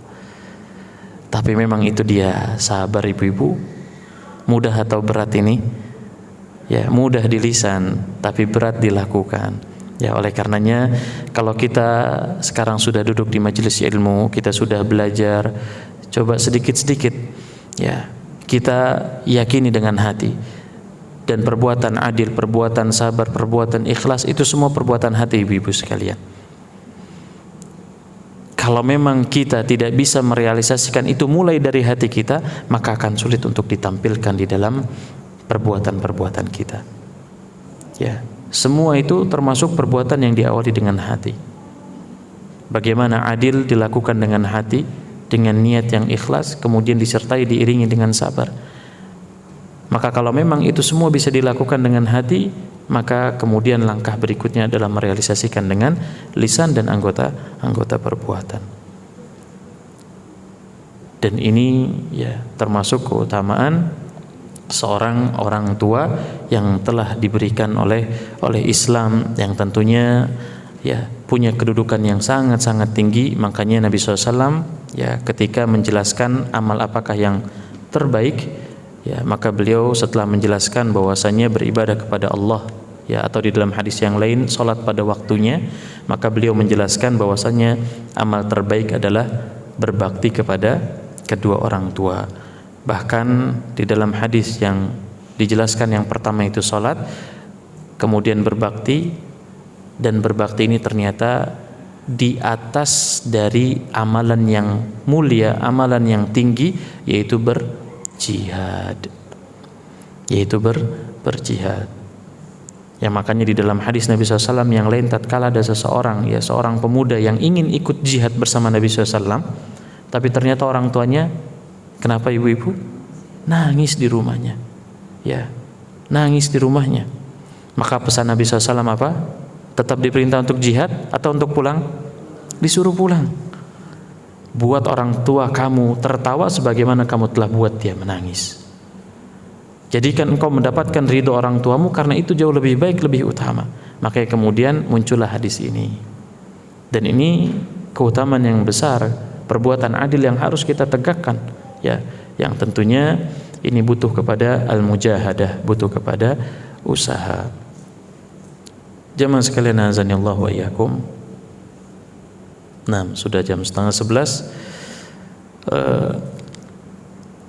Insyaallah pembahasan yang terakhir ini Ana tutup dengan pembahasan adil ditimbang dari segi bagaimana mengaplikasikannya, ya. Adapun di dalam hak sebenarnya ada hak-hak yang lainnya, ya. Tapi kita cukupkan, kemudian kita masuk ke dalam pembahasan bersikap adil, bagaimana cara melakukannya. Maka terbagi menjadi 3. Bersikap adil dengan perbuatan, bersikap adil dengan lisan, dengan ucapan, dan bersikap adil dengan harta, ya. Sekali lagi, sikap adil ditimbang dari bagaimana cara mengaplikasikannya, melakukannya. Maka terbagi menjadi 3. Adil dalam al-amal, dalam perbuatan, termasuk di dalamnya perbuatan hati, ya. Kemudian adil di dalam ucapan, ya, dan adil di dalam masalah harta. Contoh adil di dalam berbuat, ya, tentunya ini banyak sekali ibu-ibu sekalian. Bahkan ya ini yang sebenarnya ingin kita bahas. Di dalam Islam pun telah dijelaskan bagaimana cara kita bersikap dengan orang-orang kafir. Islam melarang ibu-ibu sekalian untuk kita berbuat zalim kepada orang-orang kafir sekalipun. Ya, tidak boleh kita bersikap zalim kepada orang-orang kafir. Ya. Allah Subhanahu wa taala memerintahkan kita untuk bersikap adil, dan Allah katakan dalam bentuk yang umum, maka mencakup mereka yang muslim dan mereka yang kafir. Bahkan Allah Subhanahu wa taala mengatakan, "Fala yajrimannakum syana'anu qaumin 'ala alla ta'dilu." Maka janganlah satu permasalahan yang terjadi di antara masalah-masalah satu kaum, ya, contoh misalkan ada dua kaum yang berseteru. Kalau di Arab dulu ada namanya kabilah, ya. Ada 2 kabilah misalkan yang berseteru. Jangan sampai dikarenakan nantinya ada perbedaan perseteruan ini, ya, perseteruan ini terjadi, kemudian ada perbedaan agama di antara mereka, menjadikan mereka tidak bersikap adil. 2 kubu yang berseteru beda agama. Kemudian ada hakim berasal dari kalangan muslim. Maka kalau memang yang salah adalah yang muslim, maka katakan salah. Kalau memang yang kafir yang benar, maka katakan benar. Jangan sampai dengan sebab ya dia berbeda dengan kita agamanya, keyakinannya, kemudian kita bersikap zalim kepada mereka. Tidak boleh. Bahkan hadis Nabi SAW yang mengatakan, "Man kana yu'minu billahi wal yawmil akhir falyukrim jarah." Apa itu? Barang siapa yang beriman kepada Allah dan hari akhir, maka hendaklah dia menghormati tetangganya. Para ulama menjelaskan, hadis ini menunjukkan kalau seandainya tetangga tersebut kafir sekalipun, maka kewajibannya adalah menghormati. Jangan sampai karena berbeda kemudian kita berbuat zalim kepada mereka. Dan ini Islam sangat mulia, ya. Dan sejatinya banyak kisah-kisah yang menjelaskan Islam ini ya memberikan keadilan meskipun kepada orang yang bukan muslim, ya, seperti Ali radhiyallahu taala anhu ketika berseteru dengan orang Yahudi, ataupun kisah-kisah yang lainnya banyak sebenarnya, ya, tapi tentu tidak bisa kita bahas pada kesempatan kali ini. Ya, ini diantara salah satu adil yang harus kita tegakkan adalah bersikap adil meskipun kepada orang-orang kafir. Ibu-ibu, kalau kepada orang kafir aja kita harus adil, maka bagaimana kepada saudara kita yang masih muslim?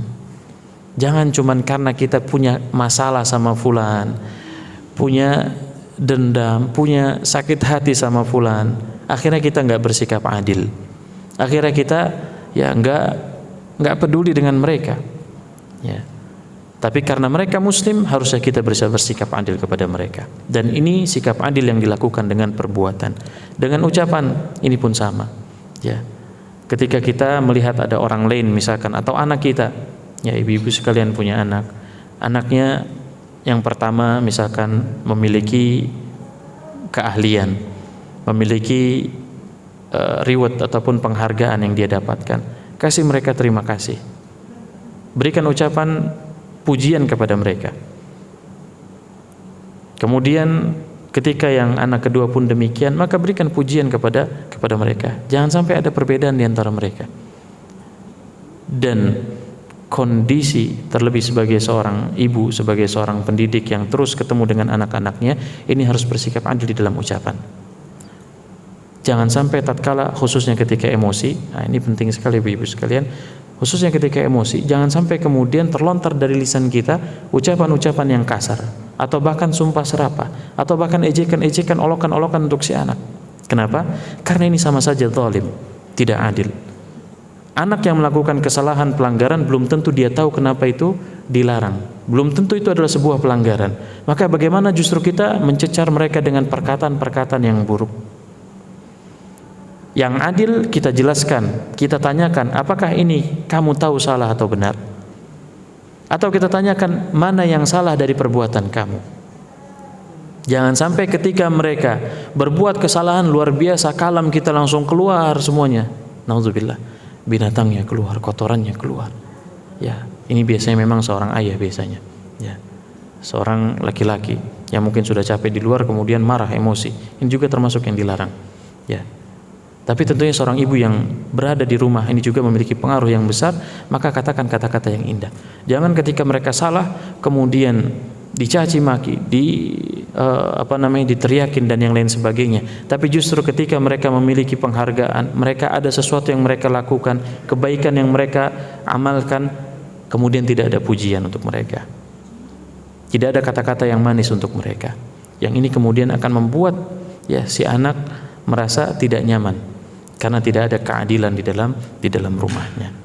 Dan ini keadilan dari segi ucapan yang harus kita aplikasikan.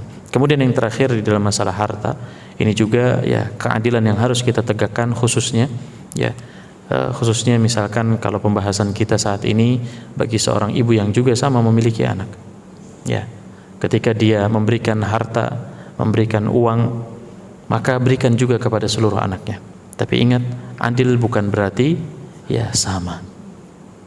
Dan Islam mengajarkan adil dengan seadil-adilnya. Islam mengajarkan bagaimana seorang wanita hanya menerima setengah bagian dari laki-laki, dan ini keadilan ibu-ibu sekalian. Dan dalam masalah harta, seorang orang tua juga harus memberikan harta yang juga diberikan kepada salah satu anaknya. Salah seorang sahabat pernah Nu'man bin Bashir suatu ketika pernah berkata bahwasanya dia kepada ibunya bahwasanya dia mendapatkan uang dari ayahnya, Bishr bin Abdullah. Kemudian ibunya ketika itu kaget, maka ceritakan kepada Nabi SAW. Sama bapaknya kemudian dibawa Nu'man bin Bashir dan bapaknya, kemudian Nabi SAW heran kenapa ini kok diceritakan kepada Nabi SAW. Akhirnya Nabi SAW dengan kecerdasan dan wahyu dari Allah Subhanahu Wa Taala bertanya kepada bapaknya tadi, apakah engkau berikan juga uang kepada anak-anakmu yang lainnya? Maka jawaban sahabat yang mulia ini juga tidak. Aku tidak memberikan ini kepada anak-anakku yang lain. Hanya Nu'man bin Bashir yang diberikan. Maka kemudian Nabi SAW mengatakan, berikan kepada anakmu sebagaimana yang kau berikan kepada anak ini. Maka kemudian dia pulang dan kemudian diberikan kepada anak-anaknya yang lain. Dan ini keadilan Islam sangat luar biasa. Makanya ibu-ibu sekalian, kalau memang kita butuh hal yang ingin menjadi solusi dalam kehidupan kita, maka kembali kepada Al-Quran dan hadis. Islam semua sudah menjelaskan, Islam semua sudah menerangkan. Hanya mungkin karena kita yang kurang mendalami, atau memang kita yang kurang meluangkan waktu atau mengkhususkan waktu untuk belajar, atau kita yang memang kurang menguasai sehingga kita banyak luput dari hukum-hukum dan penjelasan-penjelasan yang sejatinya kita butuhkan dalam kehidupan kita, akan tetapi kita tidak tahu. Islam sudah menjelaskan itu semua. Oleh karenanya ibu-ibu sekalian, sikap adil ataupun sikap-sikap yang baik yang lainnya ini merupakan hal yang telah dijelaskan di dalam Islam. Maka kalau memang kita membutuhkan keadilan yang seadil-adilnya, maka kembali kepada Islam, kembali kepada apa yang Allah turunkan dan apa yang Nabi SAW sabdakan di dalam hadis-hadisnya. Demikian akhwat ummahat azanillah wa iyyakum. Ini sudah lewat waktunya ya. Insyaallah penjelasan tentang mencari keadilan kita cukupkan sampai di sini saja, dan berikutnya kita buka sesi interaktif tanya jawab. Kalau memang ada yang ditanyakan, dipersilakan, dan kalau memang bisa kita jawab, insyaallah kita jawab. Kalau memang tidak bisa kita jawab, kita tangguhkan atau bisa ditanyakan kepada asatidzah yang lainnya yang lebih memahami tentang penjelasan tersebut. Wallahu taala a'lam. Barakallahu fikum.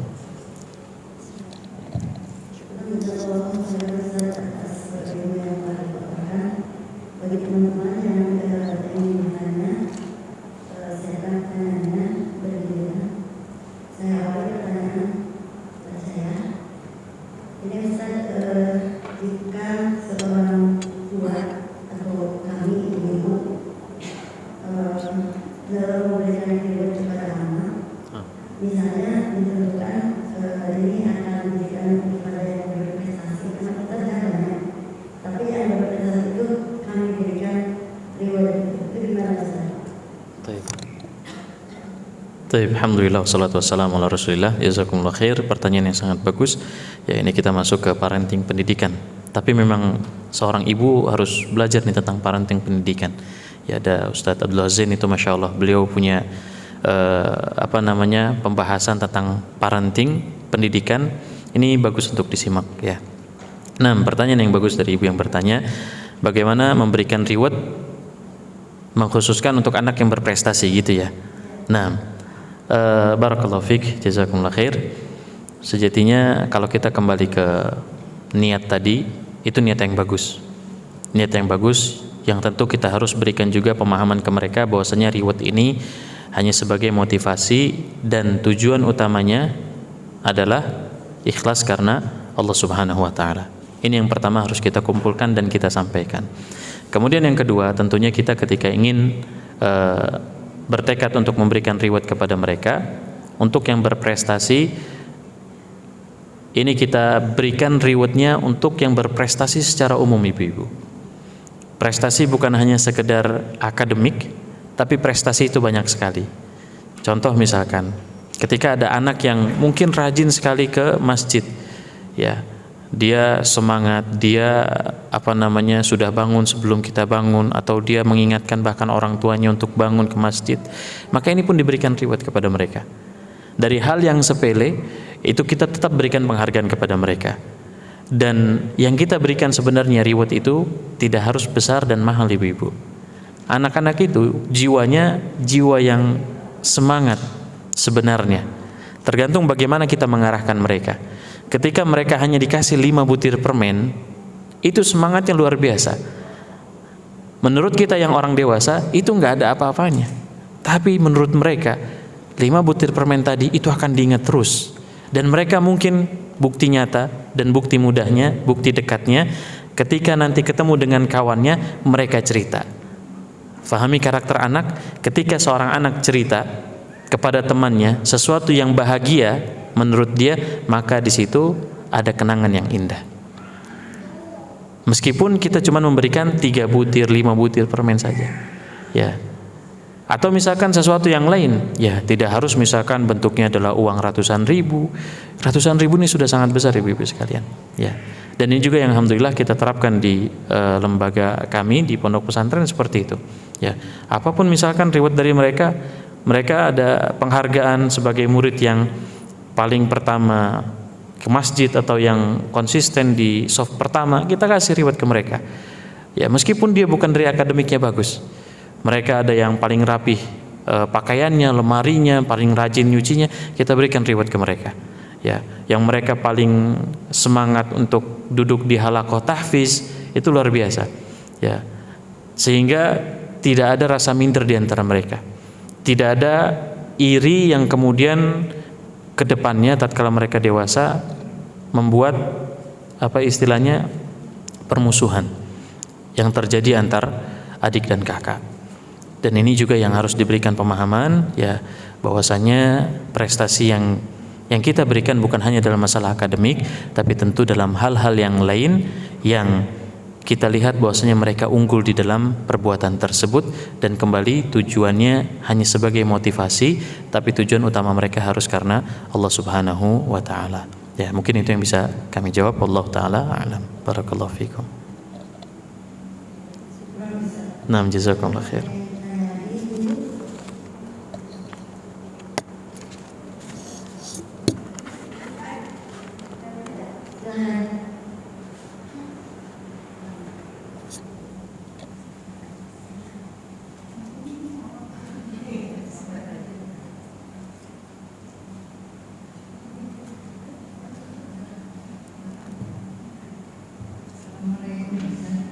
Waalaikumsalam warahmatullahi wabarakatuh. Masyaallah.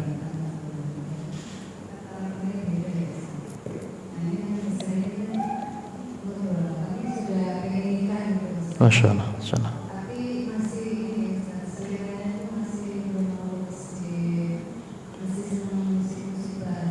Masyaallah.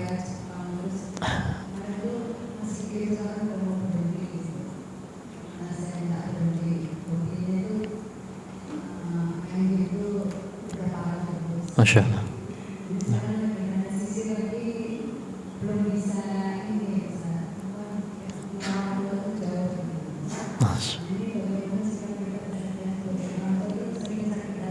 Masya Allah.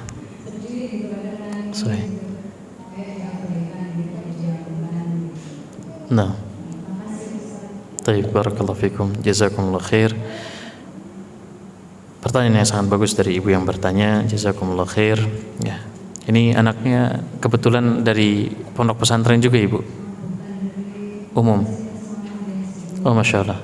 Nah, barakallahu fiik. Memang ini yang membuat kita harus meluangkan juhud yang luar biasa, meluangkan usaha yang sangat luar biasa. Dan ini yang kita alami di lembaga-lembaga pendidikan, ya, khususnya memang tingkat menengah, itu PR-nya sangat banyak, ibu-ibu sekalian. Karena memang ujian yang kita alami saat ini luar biasa besar. Dan itu sesuai dengan yang Nabi SAW sabdakan, nanti di akhir zaman orang-orang yang berpegang dengan sunnah Nabi SAW itu seperti memegang apa? Memegang bara api. Dia panas. Ya, bara api kita pegang, apa rasanya? Panas. Tapi memang harus dipegang. Ya, artinya apa? Ujiannya berat. Ya, ujiannya berat. Mulai dari media sosialnya. Di dalam media sosial itu terkadang jauh lebih berbahaya dibanding sebuah kemaksiatan biasa. Atau sebuah kemaksiatan, ya bukan berarti kita meremehkan dosa, bukan. Akan tapi sebuah pelanggaran yang dihasilkan dari media sosial itu sangat berat terkadang. Di dalamnya ada orang yang mungkin melancarkan syubhat yang bisa merusak agama. Ada sebuah ucapan yang mungkin dapat mengeluarkan seseorang dari agama. Yang itu mungkin terlontar begitu saja dengan cara diketikkan di media sosial. Orang-orang yang lain melihat, kemudian mencerna, bahkan mengamalkan dan mempraktekkan di dalam kehidupannya tanpa tahu konsekuensi dari ucapan yang mungkin dia dapat dari media sosial tersebut.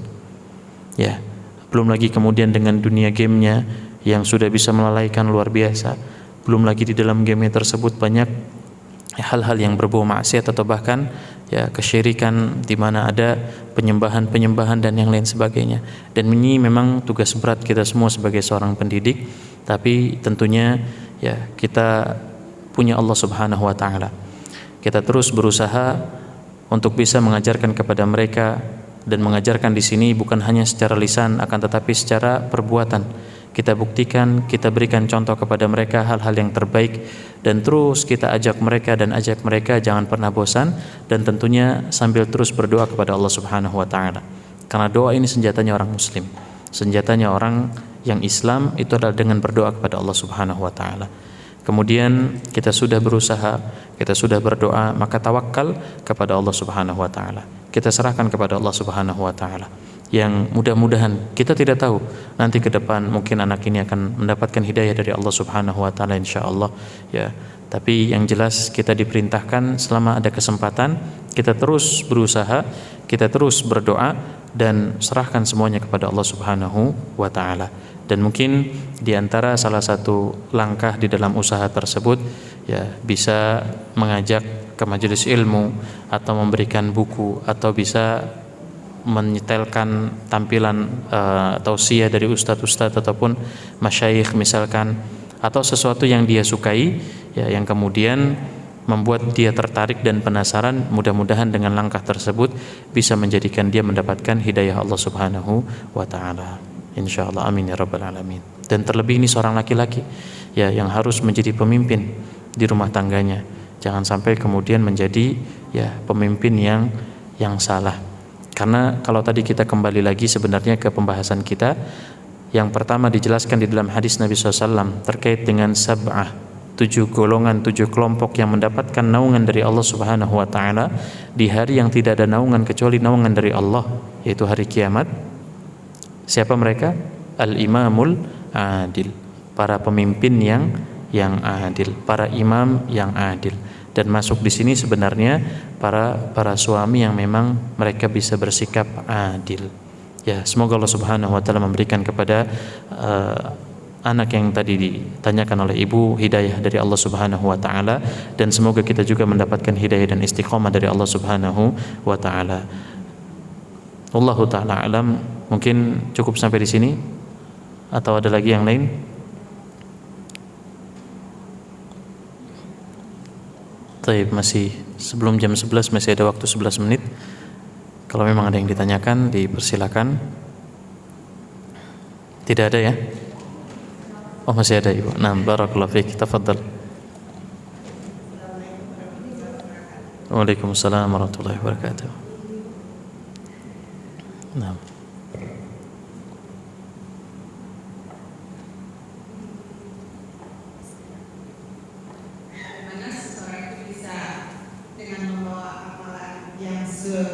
Gunung terus tiba-tiba jadi bagus, sedangkan dia kan sholat puasa, sedangkan di dalam Al-Quran tidak ada dikatakan bahwa sholat itu mencegah perbuatan itu tidak munkar. Nah, saya. Itu apanya bagaimana kalau bisa? Baik, barakallahu fiikum.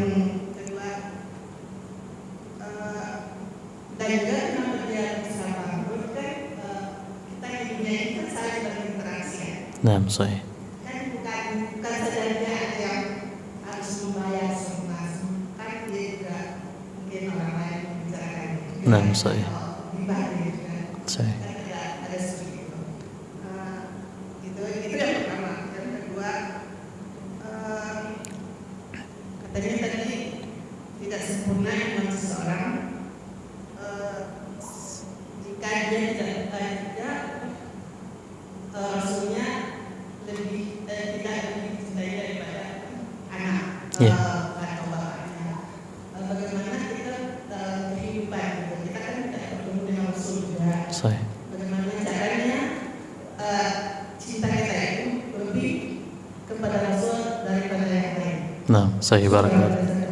Nah, jazakumullah khair, barakallahu fiik. Pertanyaan yang sangat bagus dari ibu yang bertanya ini menunjukkan kepada diqqah, kepada perhatian atas tadi yang disampaikan.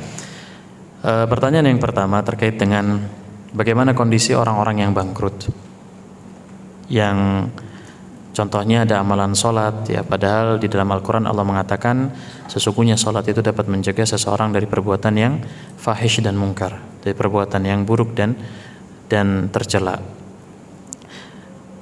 Yang pertama ya tentunya Nabi SAW tatkala menjelaskan sebuah kabar kepada kita, ini kalau memang itu adalah bentuknya kebaikan, ini motivasi buat kita supaya bisa menjadi orang yang memiliki sifat tersebut, supaya kita bisa menggapai keutamaan tersebut.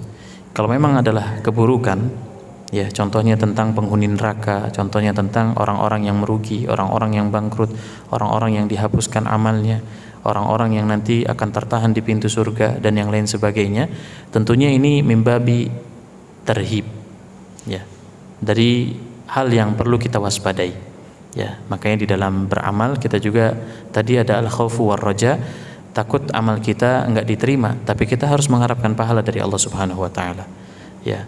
Dan di dalam menyampaikan pun demikian, ada metode targhib dan terhib. Ada kita mengabarkan tentang hal-hal yang bahagia, tentang surga, tentang keutamaan, tentang ridho Allah. Tapi ada hal-hal juga yang harus kita sampaikan bahwasanya Allah itu punya neraka, Allah itu punya balasan, Allah itu memiliki adab yang syadid, adab yang alim. Ya. Bahkan Allah memiliki adab di alam kubur. Ya. Dan tadi kalau memang itu tentang hal yang bahagia, maka kita termotivasi harusnya untuk melakukan amal tersebut. Kalau memang itu adalah hal yang buruk, maka seharusnya kita berupaya untuk menjauhi dan mawas diri. Kemudian yang berikutnya tentang orang yang sholat akan tetapi ternyata dia tidak tercegah dari perbuatan fahish dan munkar. Jamaah sekalian azani Allah wa iyyakum. Ada satu amalan yang termasuk bagian dari syirik kecil, yang ternyata lebih ditakutkan oleh Nabi SAW dibandingkan fitnahnya Dajjal. Apa itu? Perbuatan riya. Tadi kita katakan syirik kecil. Di dalam riwayat yang lain dikatakan syirik khafi, syirik yang tersembunyi. Yang kemudian dijelaskan oleh sahabat Ibnu Abbas radhiyallahu taala anhuma bahwasanya ini lebih kecil, ini bagaikan langkah seekor semut hitam yang ada di atas batu hitam di kegelapan malam. Artinya apa? Sulit terdeteksi. Yang artinya kita harus terus memotivasi supaya jangan sampai kita memiliki amal yang ada perbuatan riyanya. Yang kalau saja ada perbuatan riyanya, ini menjadikan amal kita tidak diterima oleh Allah Subhanahu wa taala. Meskipun seseorang banyak melakukan ibadah, tapi kalau tujuannya riya, terhapus semua amalnya. Makanya Allah Subhanahu wa taala mengatakan, la in asyrakta la yahbatanna amaluka wa la takunanna minal khasirin. Wahai Muhammad, kalau engkau melakukan perbuatan syirik, mensekutukan Allah Subhanahu wa taala, di dalam ibadah ada sesuatu yang ditujukan, yang diniatkan selain Allah, maka niscaya seluruh amal yang engkau sudah lakukan dihilangkan, bersih semuanya, dihapus amal kebaikannya. Kemudian akibatnya apa? Wala takunanna minal khasirin. Dan engkau akan menjadi pasti orang-orang yang khasir, yang merugi. Oleh karena sebenarnya ibu-ibu sekalian nih, kadang saya agak keluar sedikit karena ada faedah yang nyempil mungkin di sana ya. Ini kita keluar sedikit. Makanya hikmah yang besar yang Islam ajarkan kepada kita, jangan pernah seseorang berbangga dengan amal. Jangan pernah seseorang berbangga dengan amal. Karena apa? Nabi SAW menyatakan bahwasannya masuk surganya seseorang itu disebabkan karena rahmat dari Allah Subhanahu wa taala, bukan karena amalan seseorang. Kenapa? Karena tadi bisa saja ternyata dia banyak melakukan amal, termasuk orang yang riya. Bahkan kalau kita ingat lagi hadis Nabi SAW, tatkala Nabi SAW menjelaskan 3 kelompok, 3 golongan yang pertama diseret ke neraka, waliyadzubillah. Orang yang punya amalan luar biasa sebenarnya. Siapa mereka? Ahli ilmu atau ahli membaca Al-Quran, orang yang banyak sedekah, orang yang berjihad, tapi ternyata semuanya niatnya bukan karena Allah. Yang kemudian mereka diseret oleh malaikat, diperintahkan supaya orang ini dilemparkan ke surga, waliyadzubillah. Kita berlindung kepada Allah Subhanahu wa taala dari perbuatan-perbuatan yang seperti ini. Yang artinya apa? Ternyata orang-orang yang merugi itu diantara mereka adalah orang-orang yang punya banyak amal, tapi dengan keadilan Allah Subhanahu wa taala, Allah ingin tampakkan bahwasanya amal mereka tetap Allah catat, tetap Allah jadikan sebagai amal yang diterima. Jadi step amal itu dilakukan, kemudian ada yang diterima, ada yang tidak diterima. Yang diterima aja sebenarnya sedikit. Makanya salah seorang ulama mengatakan, kalau seandainya aku tahu ada amalku yang diterima, maka sudah sangat senang luar biasa. Kenapa? Karena Allah mengatakan innama yataqabbalullahu minal muttaqin. Karena Allah hanya menerima sebuah amalan dari orang-orang yang bertakwa. Yang artinya kalau sudah diterima, artinya dia mendapat label bertakwa.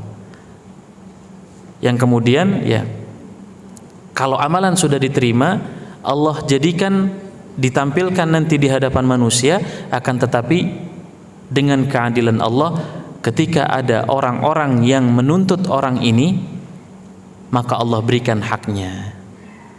Ya, Allah berikan haknya. Oh fulan dikatain, oh fulan diejek, oh fulan dicubit, oh fulan dipukul. Ya, ini akan diambil haknya. Kemudian bagaimana tadi pertanyaan yang berikutnya, kita sambung aja. Ya, kita semua di sini interaksi sosial, kita ketemu dengan saudara, kita ketemu dengan teman. Di antara ucapan kita mungkin ada yang menyinggung, di antara kata-kata kita mungkin ada yang ternyata ghibah buat orang lain. Ya, maka tentu ini bagaimana solusinya? Ya, kalau kita punya dosa, mereka juga harusnya punya dosa. Nah, semuanya punya dosa. Makanya kata Nabi SAW, ketika seseorang masih berada di dunia, maka hendaknya meminta keikhlasan dari saudara yang mungkin dia perlakukan secara zalim.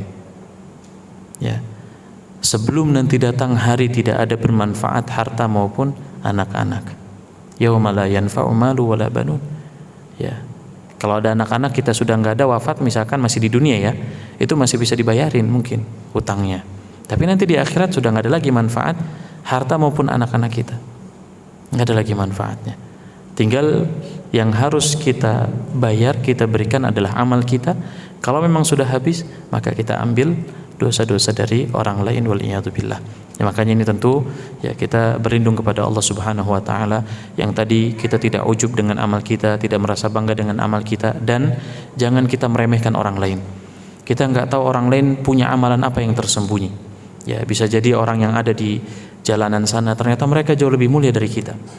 Mereka punya keikhlasan yang luar biasa. Ya, makanya Nabi SAW mengatakan innamatun soruna bidu'afaikum.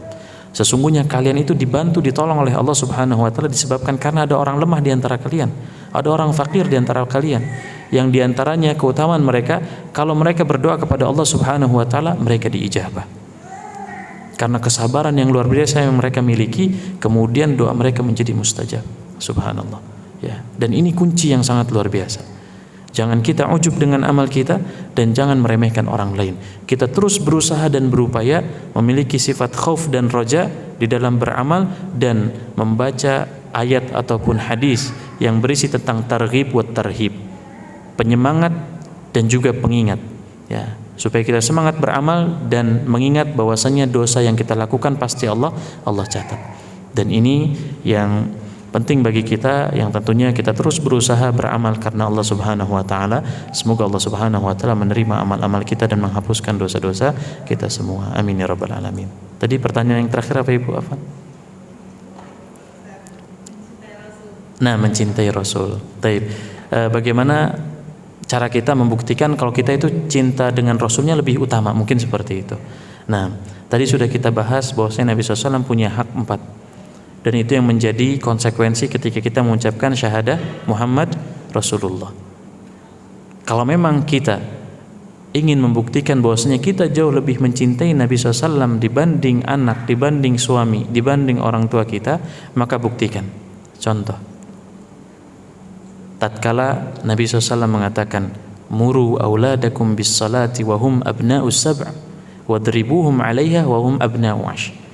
Perintahkan anak-anak kalian sholat ketika sudah berumur 7 tahun dan pukullah mereka ketika mereka sudah berusia 10 tahun. Para ulama menjelaskan dorban ghairu mubarrih, pukulan bukan pukulan yang menyiksa, bukan, cuman mengingatkan. Umar radhiyallahu ta'ala anhu memajang cambuknya, ya, tapi nggak pernah dipakai karena memang anaknya nggak ada yang seperti itu. Bagaimana cara bukti kita cinta kepada Nabi SAW dibanding cinta kepada anak? Maka kita laksanakan perintah Nabi SAW untuk memerintahkan anak segera sholat ketika usia 7 tahun. Jadikan cinta kita yang utama kepada Nabi SAW. Kita cinta kepada Nabi SAW, kita jalankan perintah beliau. Anak kita sejatinya kalau kita biarkan, kita tidak sayang kepada dia. Sebaliknya kalau kita perintahkan, bangunkan dia yang lagi tidur untuk menjalankan sholat, itu bukti cinta kita kepada mereka. Karena ini yang Anda sampaikan berkali-kali kepada para santri juga yang ada di sana, kita sampaikan di antara bukti cinta orang itu ketika melihat kalian, melihat seseorang yang sedang dalam kesalahan, dia akan melindungi, dia akan mengingatkan, dia akan menyampaikan. Ibarat seorang orang tua berjalan bersama anaknya yang masih balita, kemudian anaknya jalan sendirian, nyebrang sendirian. Orang tua yang sayang, yang peduli, yang membiarkan dia tetap berjalan atau yang menarik, mengambil kemudian melindunginya? Tentu yang kedua. nasehatin, diingatkan, diambil. Meskipun mungkin menurut orang, kasar sekali. Lah, justru ini yang membuktikan bahwasanya dia cinta dan peduli kepada anak tersebut. Justru ketika dia membiarkan, dia sedang membiarkan anak itu berada dalam keburukan. Dan itu diantara salah satu contoh kalau kita lebih mendahulukan cinta kita kepada Nabi SAW dibanding kepada anak. Kepada suami sama demikian. Ya, ketika mungkin seorang istri memiliki suami, kemudian masuk waktu sholat atau ingin menjalankan ibadah sholat, ingin menjalankan ibadah saum, ada suami mungkin waliyadzubillah, mudah-mudahan tidak ada di sini, ya, yang melarang istrinya untuk sholat, melarang istrinya untuk ngaji, melarang istrinya untuk puasa, ya, maka tentu kita jauh lebih mendahulukan perintah Nabi SAW. Ya, terlebih memang itu misalkan hal-hal yang wajib dan kita sudah menunaikan haknya dan dilakukan sesuai dengan koridor syar'i. Contoh misalkan membaca Al-Quran. Memang misalkan semua hak suami sudah dijalankan dan ada waktu luang di sana, waktu kosong di sana, maka silakan baca Al-Quran. Ya, ketika suami melarang, ya kalau memang larangannya tersebut bukan hak suami untuk dipenuhi atau hak suami untuk dilaksanakan, contoh misalkan suaminya meminta untuk dimasakkan sesuatu, dihidangkan sesuatu, ya maka ini hak suami harus kita dahulukan. Tapi kalau memang nggak ada apa-apa, tiba-tiba jangan kamu baca Al-Quran, ya, maka mana yang harus dipenuhi? Kewajiban kita membaca Al-Quran, ya. Kalau memang ya tidak ada alasan yang lain, tapi tentu dengan adab. Ya, bukan berarti kemudian malah mengeraskan suaranya, bukan. Ya, kan bisa kita membaca Al-Quran dengan sir, ya, sambil menutup mushafnya. Ibu-ibu insya Allah sudah hafal surat apa ibu-ibu? Al-Fatihah. Apalagi? Al-Ikhlas, An-Nas, Al-Falaq. Hafalkan ini? Hafal insya Allah. Ini pun dibaca berpahala ibu-ibu. Ya, jangan mendahulukan ego kita, ya, sehingga kemudian membuat bencana yang lainnya. Kita ingin terlihat misalkan kita baca surat yang panjang Al-Baqarah sambil membuka mushaf, ya padahal itu menimbulkan bencana yang lain. Lebih baik kita menghafalkan surat yang kita hafal meskipun pendek dan tanpa memegang mushaf, tapi ternyata tidak ada bencana yang muncul ketika kita melakukan amal ibadah itu. Ya, ini mungkin yang bisa kami sampaikan pada kesempatan kali ini. Mudah-mudahan bisa diamalkan dan juga kita fahami dengan baik, dan semoga Allah Subhanahu wa taala memberikan kepada kita keikhlasan di dalam perkataan dan perbuatan, dan semoga Allah Subhanahu wa taala memberikan kepada kita kemudahan dan keberkahan di dalam setiap kehidupan kita. Wallahu taala alam. Yang benar datangnya dari Allah Subhanahu wa taala dan yang salah dari anak pribadi karena keterbatasan ilmu dan dari syaitan. Allah dan Rasulnya berlepas dari hal yang demikian. Wallahu taala alam. Subhanakallahumma bihamdik asyhadu an la ilaha illa anta astaghfiruka wa atubu ilaik. Jazakumullahu khairan wa barakallahu fikum. Wassalamu alaikum warahmatullahi wabarakatuh.